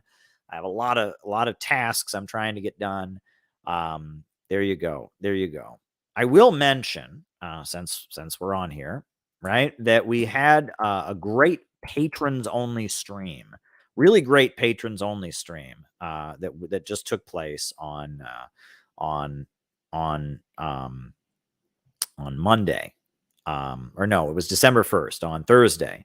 It was our patrons only stream that we did. It was really, really great. So if you want to be part of the next patrons only stream, which I'm not sure what the date of it will be, if you just want to support the work that we're doing here on this channel, you can sign up on Patreon.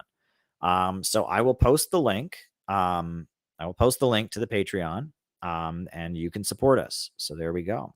Oh, wow. I've got 3 super chats that just came in. So I'm posting the Patreon link. And then, okay. First one. Why is Europe allowing their own deindustrialization, even though their pipelines to be destroyed by the U.S. Anglo Alliance?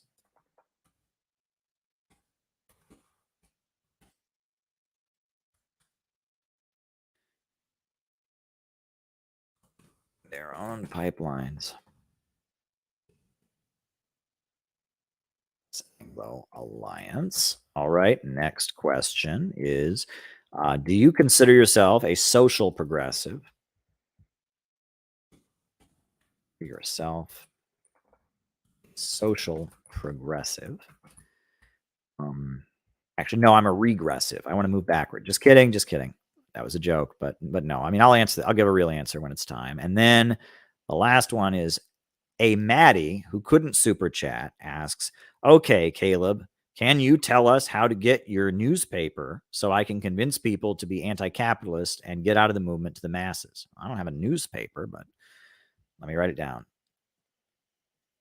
Can you tell me how to get your newspaper and convince people to be anti-capitalist movement to the masses? All righty. I will answer all of those questions. So keep the super chats rolling in and I will continue. I did the jacked at the gym thing. I think I gave mostly an answer when that was going, but there you go. Why are so many commies confused about Iran? Well, the reason so many commies are confused about Iran is because the Islamic Republic of Iran is not Marxist. I mean, they reject Marxism. They are an Islamic republic. They maintain they are neither capitalist or socialist. They call their system not capitalism, but Islam. And it is illegal to have a Marxist party to be part of the government of Iran, right? They very much consider Marxism to be at odds with their Islamic system. And during the immediate aftermath of the Islamic Revolution, there were a number of Marxist groups. So at the time of the Islamic Revolution of Iran, there were 3 major Marxist groups in Iran. There was the Tudeh Party, which was the Communist Party. There was the Fedayeen, which was a Maoist group that was waging a guerrilla insurgency in the countryside. They were like Maoist or Castroist, and then there was the Mujahideen Khalq, which was the Islamo-Marxists, the religious Marxists. Rudy Giuliani deserves an apology and a Pulitzer for his reporting on Ukraine, discussing the Biden laptop story. He did actual journalism, right?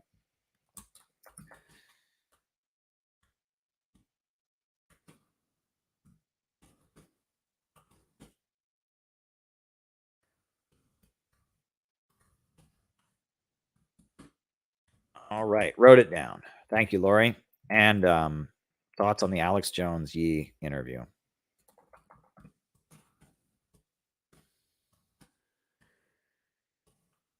Very good. All right.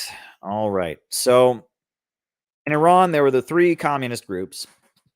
And basically what happened was that that Khomeini, the leader of a Shia Muslim cleric, he came to Iran, and a lot of generals in the military and others supported him, and he became the leader. And they wrote the Islamic Constitution. They declared the Islamic Republic of Iran.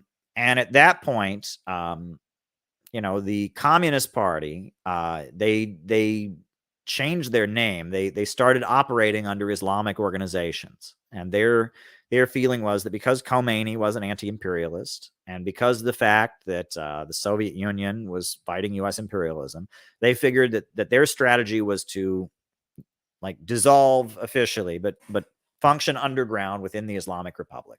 And so they began operating. I think they had a group called Students Taking the Imam's Line, and Islamic youth groups. And they basically took the position of kind of liquidating and going into to function within the Islamic Republic and to support the Islamic Republic in a popular front against the imperialists. Then on top of that, you had the Fedayeen. And the Fedayeen, I believe some of them continued fighting against the Islamic Republic, etc. Now, the Mujahideen Khalq, the MEK, they were an Islamic organization, so they were not technically illegal. And then there was a cleric in the Islamic Republic that was aligned with the Fedayeen, or with the Mujahideen Khalq. And then Khomeini fired him and made a big point of firing this cleric who was sympathetic to the Mujahideen Khalq. At which point, after this cleric was fired, the Mujahideen Khalq went on a bombing campaign. They blew up the Iranian parliament and killed 81 members of the parliament. They went on a bombing spree, a lot of suicide bombings, a lot of crazy bombings. So there was a huge crackdown on the Mujahideen Khalq because they were engaged in terrorism against the Islamic Republic. They were murdering members of the parliament. They were murdering elected officials. Khamenei, the current leader of the Islamic Republic, the supreme leader, can't move one of his arms because of a bomb that went off at one of his press conferences. So there was a huge crackdown on Marxist groups in the aftermath when Mujahideen went on their bombing campaign. Then Iraq invaded Iran. You had the Iraq-Iran war. And the Soviet Union, Iraq was a secular Arab nationalist government that was aligned with the Soviet Union. And the Soviet Union was supplying and selling weapons to Iraq. So because of that, the communist groups were even further cracked down upon because of the fact that they were seen as aligned with the Soviet Union, which was against the Islamic Republic, which was siding with Saddam Hussein. So based on that, in the immediate aftermath of the Iranian Revolution, there was a big crackdown on Marxists and communists in Iran. And then the Mujahideen Khalq, one of the main communist groups, the Islamo-Marxists, they ended up being airdropped into Iran by Saddam Hussein. And, they had something called the Iranian National Liberation Army. They were terrorists. They took hostages and they slaughtered entire villages. They were ruthless. Then they moved to Iraq. And then eventually now they work for the Republican Party. Now they're just conservatives. They anti-Iran activists who are Republicans, and they live in Albania, a lot of them, and some of them live in Washington, D.C., some of them live in France, and they're an extremist group, right? And they work with Israel. They worked with Israel to assassinate Iranian nuclear scientists, and they've degenerated, because they were at odds with the Islamic Republic, they've degenerated into a pro-imperialist counter gang, and they kidnap people and bomb people, and they're just a terrorist group the U.S. government uses against Iran.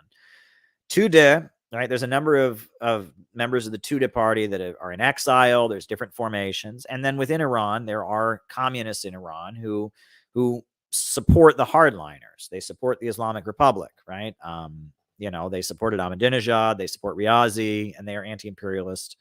And then there's a number of communists in Iran that are just in exile. And one thing that's been pointed out to me is that the Iranian communists who are in exile, a lot of them just hate the Islamic Republic, and their understanding of Iranian politics is frozen in time. It's frozen in time. They are mad at Khomeini and the politics in the immediate aftermath of the revolution, when they were being executed, and their understanding of the Iranian political system and all of that is frozen in the immediate aftermath of the revolution. They want Iran to have a communist revolution, not an Islamic revolution, and they hate the Islamic Republic. And so much has changed since then. And Iranian politics has shifted. In the 90s, Iran was going in a much more pro-U.S. direction, but then after the Axis of Evil speech, they were shifting, and Ahmadinejad was moving Iran in like a Bolivarian socialist direction.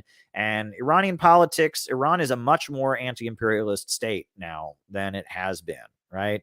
In the 80s and 90s, Iran was moving in kind of a pro-imperialist direction, but the U.S. imperialists made clear that that wasn't going to be allowed. And at this point, Iran is a major anti-imperialist country because of what happened with Hezbollah in Lebanon in 2006, and because of Bush putting them on the axis of evil, and because of the sanctions, and because of the oil price boom under Bush.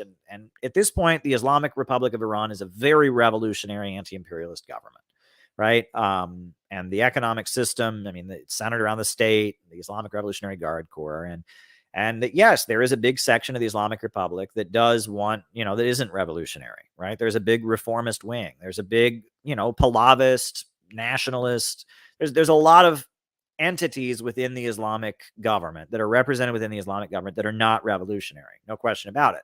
But there's also the hardliner camp and the Islamic Revolutionary Guard Corps that are thoroughly revolutionary. So it's complicated, and Iran is economically tied in with Russia and China and Venezuela, especially with Venezuela. They're very close to Venezuela. Iran and Venezuela are very economically linked at this point. So Iran is an anti-imperialist country, and it's complicated. And that you have to understand that again, to assume that communist governments, that everywhere socialism is going to come into existence, it's going to be espousing Marxism-Leninism as its ideology, is extremely naive. The Soviet Union fell, right? The Marxist-Leninist ideology has problems. They adjusted it for China.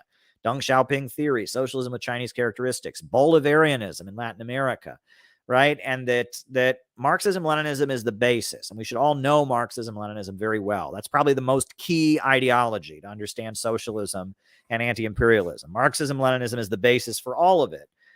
But at the same time, Marxism-Leninism in and of itself, this notion that we can just apply ML in the most pure possible way, we're going to get the answer. That's not the case. And that modern day anti-imperialism all across the planet has adjusted and it has adapted. We've got religious socialism in the Bolivarian countries, in Nicaragua, Christianity, socialism, and solidarity.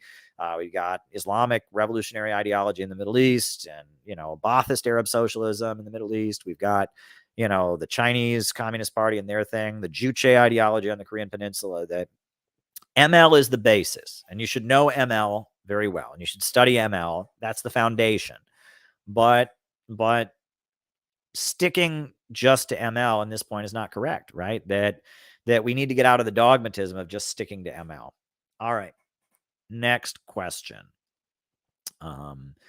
Thoughts on Matt Taibbi's exposure of Hunter Biden's laptop? Well, Matt Taibbi, I don't think he exposed Hunter Biden's laptop. He exposed that Twitter was conspiring with the Biden campaign to prevent that from being public. And I talked about that at the beginning of my stream, which is that there's a fight within the ruling class.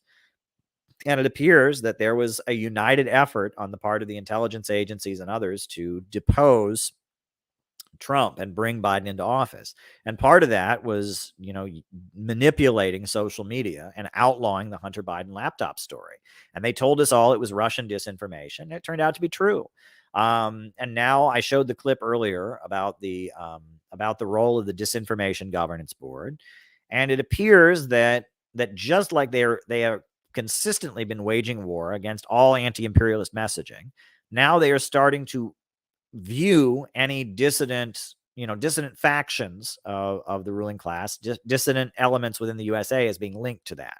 It's kind of like COINTELPRO, except it's much more explicit that they are using the government agencies to try and control the economy of the United States and favor some sections of the capitalist ruling class here against others. And this is part of the Bonapartism we're living in. This is part of capitalism in decay, moving toward fascism, etc. Why is Europe allowing their own deindustrialization and the pipelines to be destroyed by the U.S. Anglo Alliance? Well, because at this point, European countries are all dependent on the United States. I believe after World War I, they talked about how, the U.S. imperialists and the British imperialists kind of became dominant World War I and World War II were both fights between the imperialists. They were inter-imperialist rivalries. And the fight was basically a fight between the British and American imperialists and the German imperialists, Austrian imperialists, but really the European mainland imperialists trying to assert their independence from the British imperialists and the American imperialists. And that was World War I, right? German imperialism was laid on the scene, but it teamed up with the Austrians and the Ottoman Empire, and they formed, their forces, and they fought. They were the up and coming imperialists fighting the older and more entrenched imperialists, and they lost, and they were stripped of their colonies, etc. And then, after they were stripped of their colonies, there was a big danger there might be a communist revolution in Germany. So the British and the Americans and others started covertly funding fascists and other forces to fight communists in Germany to make sure that there wasn't a German communist revolution. The British gave money to Hitler and the Freikorps and other groups, and that there was a huge lot of intelligence intrigue, on the part of the British to make sure that Germany didn't have a communist revolution. And then some of the groups that were getting backing by British intelligence, they made an alliance with Hallomer-Schacht and the Krupps and the Tysons, and they switched their allegiances, and they became agents of German industrial capital, and they took control of the government, and they set up a fascist state, and they tried to then re-seize Germany's colonies, right, and reestablish German imperialism as a powerful force. I know that it's a bit of an extreme subject, but what are your opinions on the Valencia scandal, alleged Satanism promoted by global elites? Okay, I can touch on that.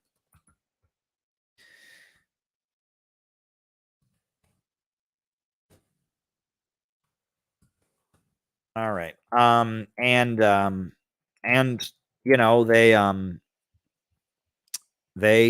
They were trying to reassert Germany as an imperialist power. And so then you had World War II, and once again, Germany got stripped of its colonies, etc.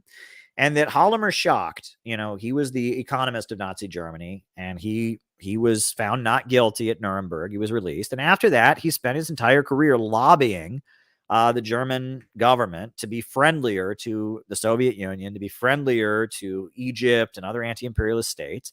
And he kept arguing that the German imperialists, that the Americans and the British aren't really their friends. And that is a feeling. A lot of the German deep state still feels that way, right? That if you go to Russia, you go to Brazil, if you go to Venezuela, you'll see a lot of German products. The only foreign car you can drive in Iran is a BMW. Did you know that? That's the only non-Iranian car you can buy in Iran is a BMW. And why is that? Well, that's a German company. And the Germans have never really been allowed to be part of the imperialist club. And they know that. And the same with the Italians. The French, kind of, but not really. Right? The European mainland, they've always been junior partners. It's always been the Atlanticists, the Americans and the British, who've been the dominant imperialists. And the Germans don't like that. And they fought 2 wars, and the British and the Americans had 2 wars with them to kick them around and make sure they stayed down.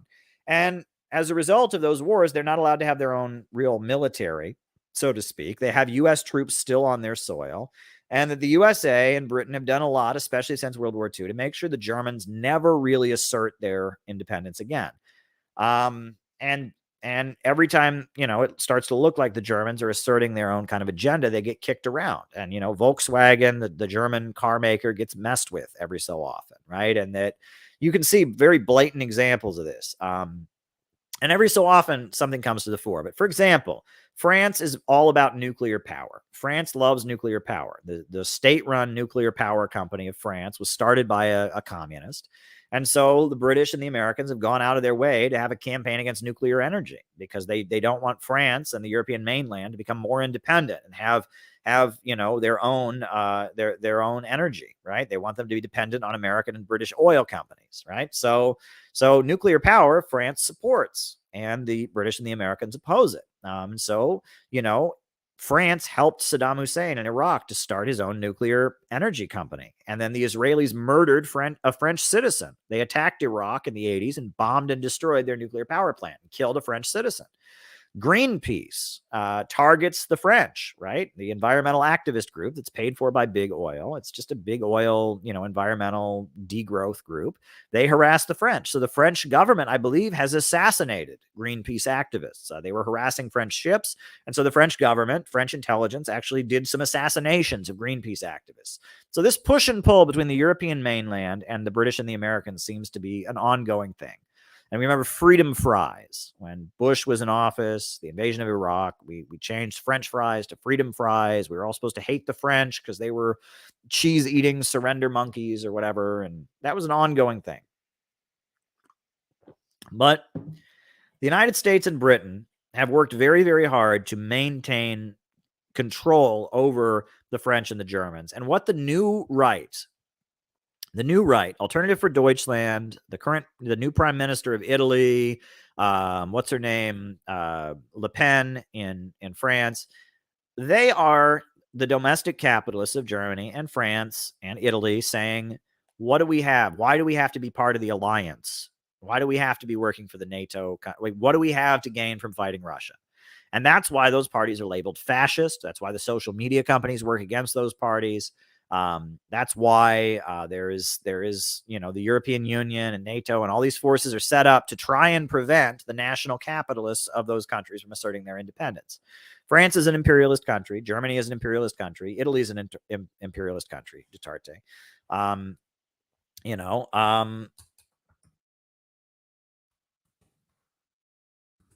That's what they are. However, they are imperialist countries, but they have their own interest. And the Americans and the British have worked very, very hard to create a situation where they cannot assert their own interests. So there you go. All right. Do you consider yourself a social progressive? Like I said, no, I'm a social regressive. I want there to be more inequality in society. I want there to be less progress. I'm just kidding. No, just joking. But no, what is social progressivism? What is it? I mean, what is it? I mean, progressive is a term that generally is considered good. It means you're moving into the future, right? You want to advance. You want to move toward a better state of existence, a higher plane. Well, I am that. If by social progressive, I mean gay marriage. Do I think there should be gay marriage? Sure. Yeah. I mean, why not? It's not my business. You know what I mean? Why not? Abortion. Again, we don't have a religious government, and you can't prove that a fetus is a life. That is a philosophical and religious question. So me personally, I believe that because we can't prove that abortion is wrong, we can't prove that a fetus constitutes a human life because of that, because it's a religious question. We don't have a religious government in America, that abortion should be legal. On the trans thing, should people be allowed to be trans if they want? Sure. Why not? I mean, why not? I generally view these issues in terms of live and let live, and on the understanding that we don't have a religious government in America. We have a secular government in America. And because of that, the government must be neutral on matters of religion. So on social issues like gay marriage, like abortion, like transgender stuff, the government should take no position. If the government started promoting that kind of thing, well, that wouldn't be correct. But if the government started opposing that kind of thing, it wouldn't be correct either. These things are a matter between you and your God. This is a matter of freedom of conscience, right? And if your religion forbids these things, you have the right to not do it. And no one should ever obligate you to be involved in that. And if your religion allows these things, you have the freedom to do it. And if that's what it means to be a social progressive, fine. That is not acceptable. That position I've just told you I took, which is that if people want to be gay, they can be gay. If people want to be trans, they can be trans. If people want to have abortions, they can have abortions. That position, if that's what being a social progressive is, I am. However, I have been told by numerous people that that is not acceptable. That I've been told by people that, oh no, if that's what you think, Caleb, if your position is live and let live, that's a bigoted position. That's an unacceptable position. No, you need to be going around shouting trans women are women, and anyone who says they aren't needs to be beaten up and killed. No, you need to be. I mean, it's like, it's bizarre. I don't get it. I remember when I was in college, they had the Gay Straight Alliance, and that there were many times they had pro-LGBT speakers, and there'd be somebody who got up and they said, I'm a pastor and I personally don't believe in gay marriage, but it's between gay people and them. And, we shouldn't have a ban on it. Gay people can get married if they want, it's your religious conscience. And crowds of gay people would applaud them right? Because that's what gay people were asking for, was live and let live. Let us be who we are, and we won't bother with you. That's not the position anymore. Now the position of the woke left is you must morally condone everything. You must give your 100% approval. You must affirm everything the transgender movement says. You must affirm everything the lesbian, gay, bisexual movement says. You must affirm you must say that it is right to have an abortion. And if you don't do these things, you are just as bad as people who want to outlaw it. Well, I mean, that strikes me as a position that's coming from a place of psychological weakness, of non-confidence. You know what I mean? If I'm fully confident that I'm right in my position, I don't need everyone else to agree with me. Have you realized that? I think that the earth is round. So flat earthers are not a threat to me at all. I don't care about flat earthers because I know that the earth is round. And someone somewhere else saying the earth is flat, it might be amusing, might be interesting to think about. I don't care. Whatever, right? And especially if they're not trying to outlaw me thinking the earth is round, if they accept my right to believe the earth is round and they believe the earth is flat, who cares? But when I see people walking around saying, abortion is right, it is absolutely right and moral and ethical. And isn't it? Say it's right, Caleb. I want you to say that abortion is right. Well, I'm not saying it's right, but you can get one if you want. I don't think you should. No, that's not good enough, Caleb. Say that abortion is right. Say that it's right, or else you're a bigot, or else you're one of the people who bombs abortion clinics, or else you're. I'm like, what? Why do you need me to say that? If you really think that abortion's right, why do you need me to validate that? Why do you need me to say I will never talk to or never associate with anyone who thinks abortion is wrong? If you're so confident in your position, it sounds like you're not really confident in your position. That's what it sounds like to me, right? If you need me, right? I mean, say that transgender is right. I mean, I believe that anyone has the right to do with their body whatever they want. They have the right to be called whatever they want to be called. I don't have a problem. No, that's not okay, Caleb. I want you to say, you must now say as loud as you possibly can, say trans women are women. Well, they're trans women. I mean, they're women, but they're not women in the same way non-trans women. No, that's not good enough, Caleb. I want you to say trans women are women. I'm like, whoa, hold up. I'm saying I'm for full equal rights for trans people. I'm saying I will call trans people whatever they want to be called. I'm saying they have the right to be who they are. And that's not good enough. Like, what is the issue? I mean, and I'm even saying, yeah, okay, trans women are women, but they're not women in the same way regular women are. They're not women in the same way that non-trans women are. Oh my God, Caleb, you're like one of the people who murders trans people. No, I'm not. And if you need me to affirm your position 100%, or else I'm the same as abortion clinic bombers, you need to look at your position. I mean, you need to look at your position, because if you're that unconfident in your views, that me kind of agreeing and saying you have the right to do it and saying it's not my problem and it's your business, if that offends you, that means something's not right. That you on some level are not totally agreeing with it. Right? That means that on some level something's going on. Something's not right there. Let me just put it that way. If me saying you have the right to have an abortion if you want it, you have the right to be gay if you want to be gay, you have the right to be trans if you want to be trans, it's not my business, and no one should ever be able to bully you for that, and that's your business. If that's not good enough for you, your position is that I must give you moral validation. I must tell you, yes, it was right for you to get that abortion. Yes, the transgender thing is 100%. Yes, I'm totally a favor. If that position, if you need that from me, or else you're just so threatened by me existing, if I won't give you 100% validation in your position, something's not right. I mean, there's no other way to say it, right? And I have maintained throughout my entire adult life this position, which is if you want to get an abortion, we can't have a law against it because there's no way to morally prove it. It's a religious question. Gay marriage should be legal because we don't have a religious government. Who are we? But somehow that position is not okay.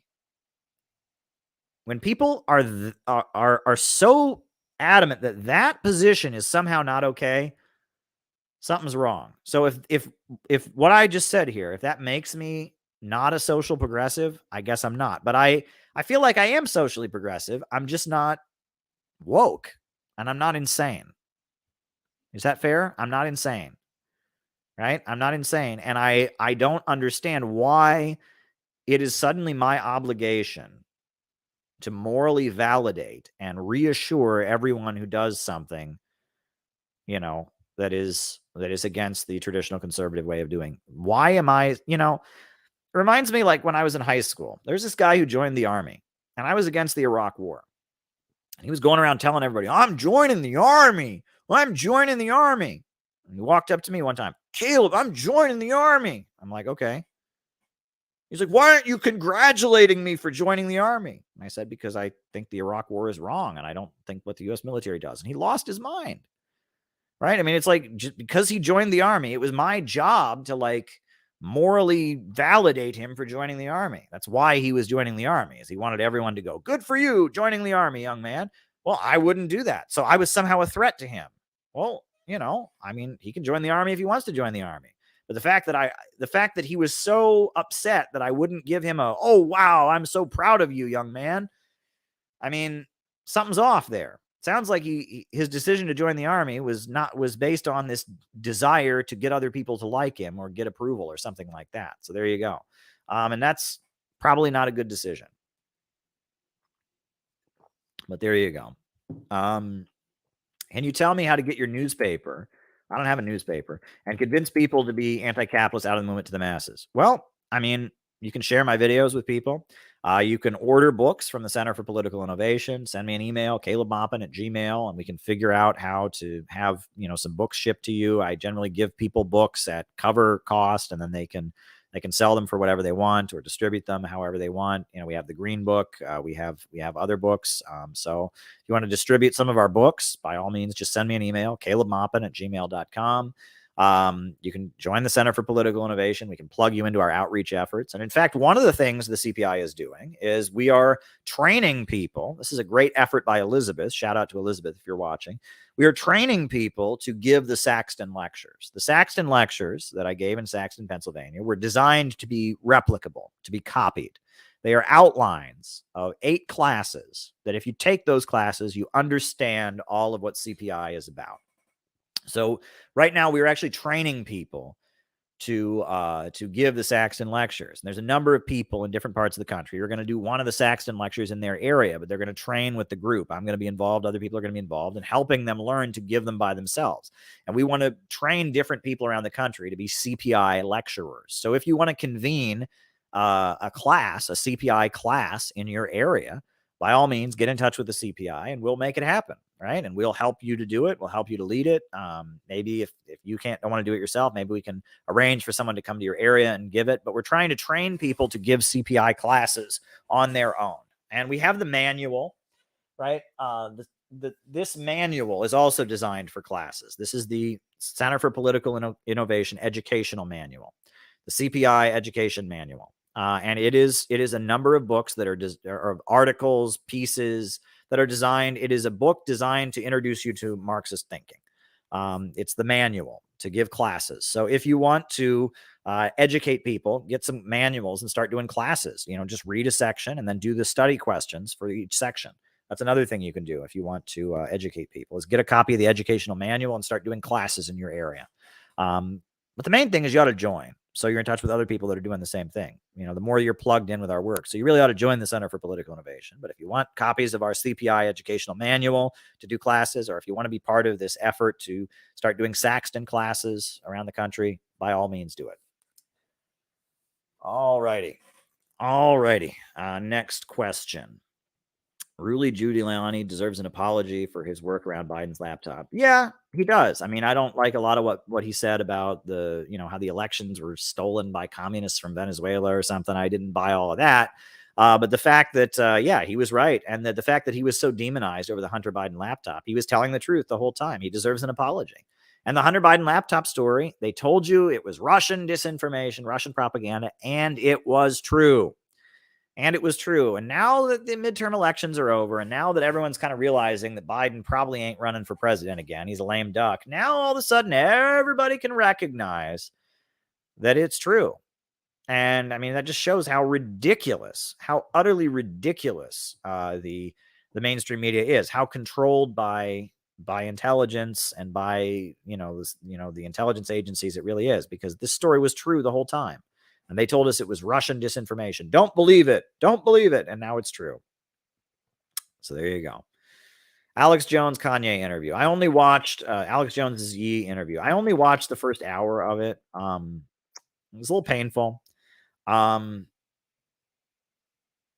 mean, I don't know. What do I say? Kanye ain't the sharpest tool in the shed. That's being polite. Well, let me put it this way. What I heard from Kanye was this is a man of faith, and I respect his religious faith, the fact that he's very Christian, the fact that he doesn't use pornography, that he doesn't use drugs, that he believes in, maintaining some kind of sexual discipline and self-control. I can respect that. Mixed in with that, I heard, unfortunately, some of the kind of vague anti-Semitism that is common in a lot of conspiracy circles. This belief that somehow the Jews this, the Jews that, there's some kind of Jewish mafia that secretly controls things. Well, we know that's not the case. This isn't about ethnic group. This isn't, there's not some ethnic conspiracy. The problem is capitalism, right? They say anti-Semitism is socialism for fools. Right. And that, unfortunately, because Israel is so integral in what the imperialists are doing, Zionism has a lot of power in the United States, and Zionism, that's, political support for the country of Israel. That is a very powerful force that has a lot of influence on our government and stuff. But as far as, Jews, I mean, Jews are just an ethnic group, a religious and ethnic group. And this idea that they're secretly ruling over us or something like that, that's not true. And it's a dangerous idea because it can lead to hate crimes, pogroms, the Holocaust. It's not a good thing, not a good thing. So, I was disappointed. I listened to Kanye and I thought, oh, geez, I heard a man who has, I believe, struggled with some addiction and such. And so religious faith is very important to him and maintaining, sexual purity and such. And I can respect that. I also heard somebody who's bigoted, and it's unfortunate that he's bigoted. And it seems like he's reacting to things that he's dealt with in the entertainment industry. There have been people that have mistreated him, and so he's lashing out in an ethnic way, which is not okay, right? You don't, if a black person is bad to you, you don't start spouting racist stuff against black people. You may have an issue with that individual person, but you don't blame their race or their ethnicity, right? And that's unfortunate. And that's a thing that people do when they're angry, as they and he seems to be angry at other people in the record industry or whatever, and he's using their race and ethnicity against them.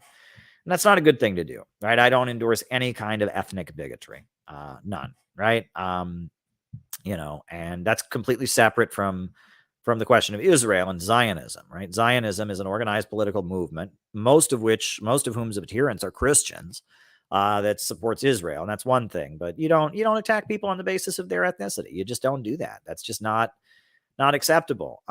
One thing that I thought was pointed out, and I tweeted about this, and Peter Coffin tweeted about this, and he was right. That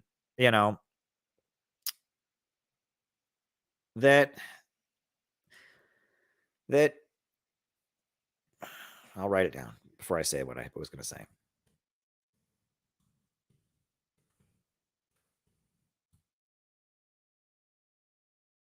Okay. And the thing was that that Kanye, he's not the sharpest tool in the shed. He's a good musician, and he made some unfortunate statements about that were anti-Semitic, right? He got on Twitter, he had a temper tantrum. He said some stuff about Jews he shouldn't have said. And then social media blew up at him. And so what did you expect him to do? What if Kanye had said, wow, you know what? I'm so sorry. I didn't mean it. would social media have forgiven him and said, oh, he made a mistake, we forgive him? Of course not. Of course they wouldn't have done that. Right? This is how cancel culture works. You say one thing, you do one thing, and all these subhuman idiots on social media all pile on to you in order to get points, in order to get, credit for themselves. Everyone loves to condemn. I can't say, I have so many times said things that are true about Marxism. Like Marxism seeks a society of great abundance, that, saying you want poverty is not Marxist. Marxism is about creating so much wealth that all inequality fades away, that communism is based on everyone getting rich. I make those statements. And then all the time, all these people are so desperate to get a bit of attention. They condemn. This is cancel culture. Twitter and other things in cancel culture, you get points for attacking people. So if you can find somebody who said something that somebody considers wrong or stupid, if you attack them, you get points. So Kanye said something wrong.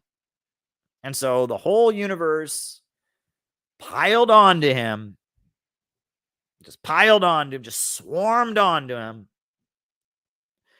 So what, I mean, are you surprised that he's now doubled down and said even worse things? Are you surprised he's now friends with people like Nick Fuentes and other, garbage like that? Are you surprised? No, this is what happened. That's what you all wanted, right? You didn't want to be patient with him. You didn't want him to correct his mistakes. And so now he's gotten worse. You don't change people by canceling them. You don't. You do not change people by canceling them. You don't. You don't do that. You want to change someone's position. If you want somebody to understand the problem is capitalism, not some race or religion or ethnic group, you don't cancel them. But, and now he got canceled. He got, called, you would have thought he was literally Hitler because of these unfortunate comments he made. So now he's praising Hitler and he's hanging out with Nick Fuentes and other people who praise Hitler. And that's what happens. You don't change anyone by canceling them. You don't. Canceling is purely a selfish act. That's what you need to remember. Next time you see somebody on social media canceling somebody, they don't care about fighting racism. They don't care about women's rights. They don't care about any of that. All they want is, it's a purely selfish act. Cancel culture is purely selfish. It is about somebody going, I want credibility. And so they attack somebody. That's all it is. And Kanye is now worse, right? He was bad before and he wasn't the smartest guy. He was just kind of speaking off the top of his head, said some offensive things, and then he got canceled for it. And now he's worse. Good work. I mean, Peter is right, but Peter Coffin's analysis is correct.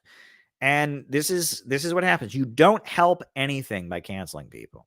If you want to change somebody, if you want someone to improve their behavior, if you want to actually win a political argument, you don't engage in cancel culture. Cancel culture is just about scoring cheap internet points, as DNB says. And so all the people that canceled Kanye, they all got to feel so proud of themselves, and everyone saw how moral they were for condemning his words. And now Kanye West, a very wealthy, influential man, is now a full-on anti-Semite, right? He used to be a guy who said some unfortunate things that could be corrected.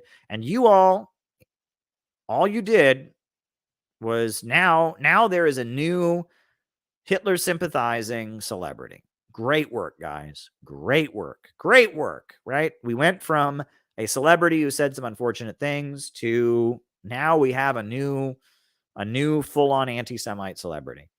Like, you didn't do anything good. Wouldn't it be better? And if your belief is that you want to stop anti-Semitism, let's put all the other politics aside. You want to stop anti-Semitism. Which of these two things would be best? One, Kanye West says what he says, gets canceled, and then becomes a full-on anti-Semite, is now going on Alex Jones and hanging out with Nick Fuentes. Or two, Kanye West says what he says, meets with people, realizes how problematic it is, and comes out against anti-Semitism. And it's a learning experience for everybody. Which would be better? If your goal is to fight anti-Semitism, it would be so much better if Kanye West could be one to understand the problem is capitalism, not Jews, to be one to reject anti-Semitism and reject bigotry,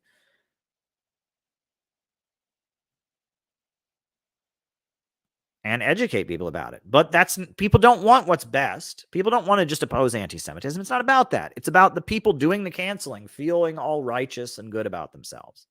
Right? And I have been canceled so many times. So many times I have been canceled. And has it changed me in any way?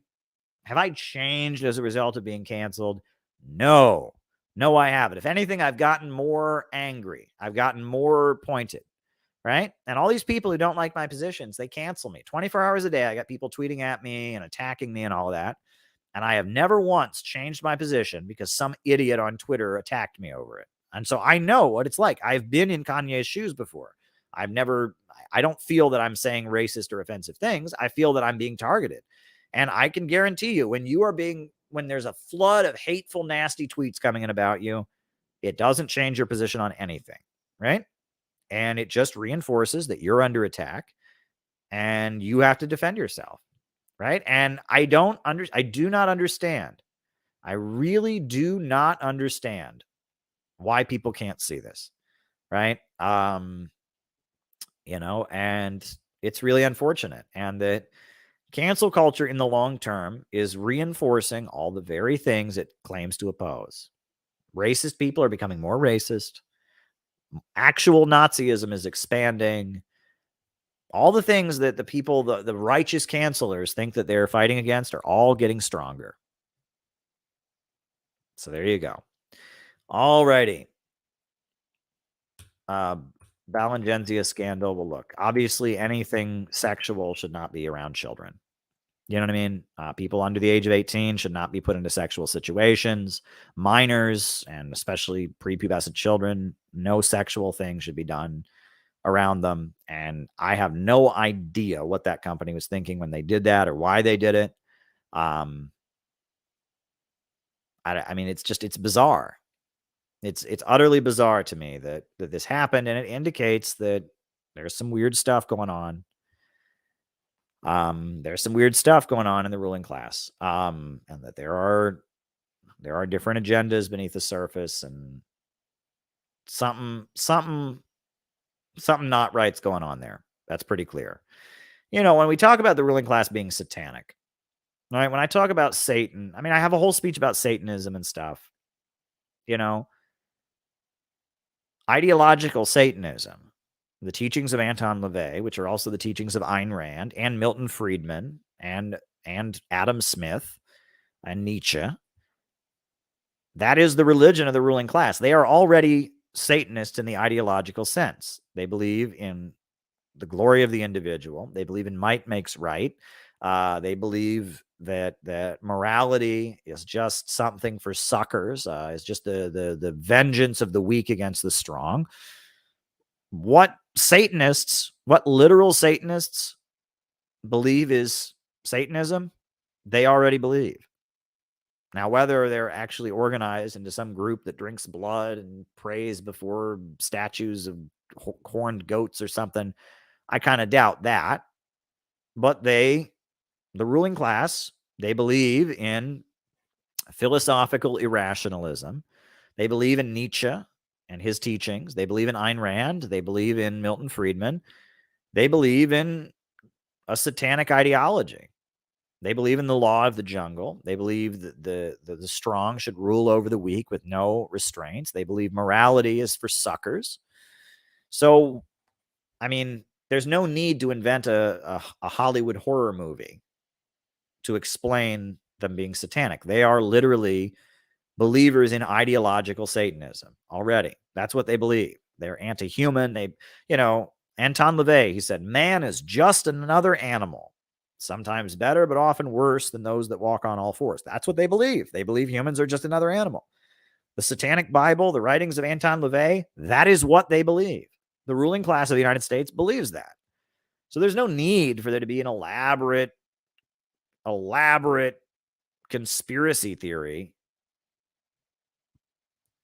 about what they believe. They believe that. I mean, So, I mean, the facts are all there before us. We don't have to go QAnon, in order to figure this out, right? So, I mean, and that in and of itself doesn't necessarily lead to the Bulligencia scandal, right? I mean, the Bulligencia scandal, I mean, maybe I don't even want to speculate about what was going on there. They shouldn't have done it. Very wrong and weird. Weird. That's what the main thing is. Weird. Weird. That's the main thing there, right? That's the main thing is weird. Weird. One theory that's been floating around, I've heard this before. This is an interesting theory. I'm not sure I buy it. But when Pizzagate started, there was a theory that Comet Ping Pong Pizza was promoting Pizzagate because they wanted the free advertising. They figured if right-wingers all across the country knew about them, if there were news stories about them, all kinds of people would eat there. And it may be that in this demented world of internet cancel culture and conspiracy theories, that the people at Bulligencia said, what could we do that would get all the media in the world and all kinds of people tweeting about us and saying our brand name? Because I'll be honest, I don't follow fashion. I had never heard of Bulligencia until this thing happened. So it's purely possible that this is all just some kind of conspiratorial success scandal, right? That they're going to create a scandal around themselves, get their name out there, and see their sales go up. But part of me thinks, no, it can't be that. It can't be that. Can't be that, because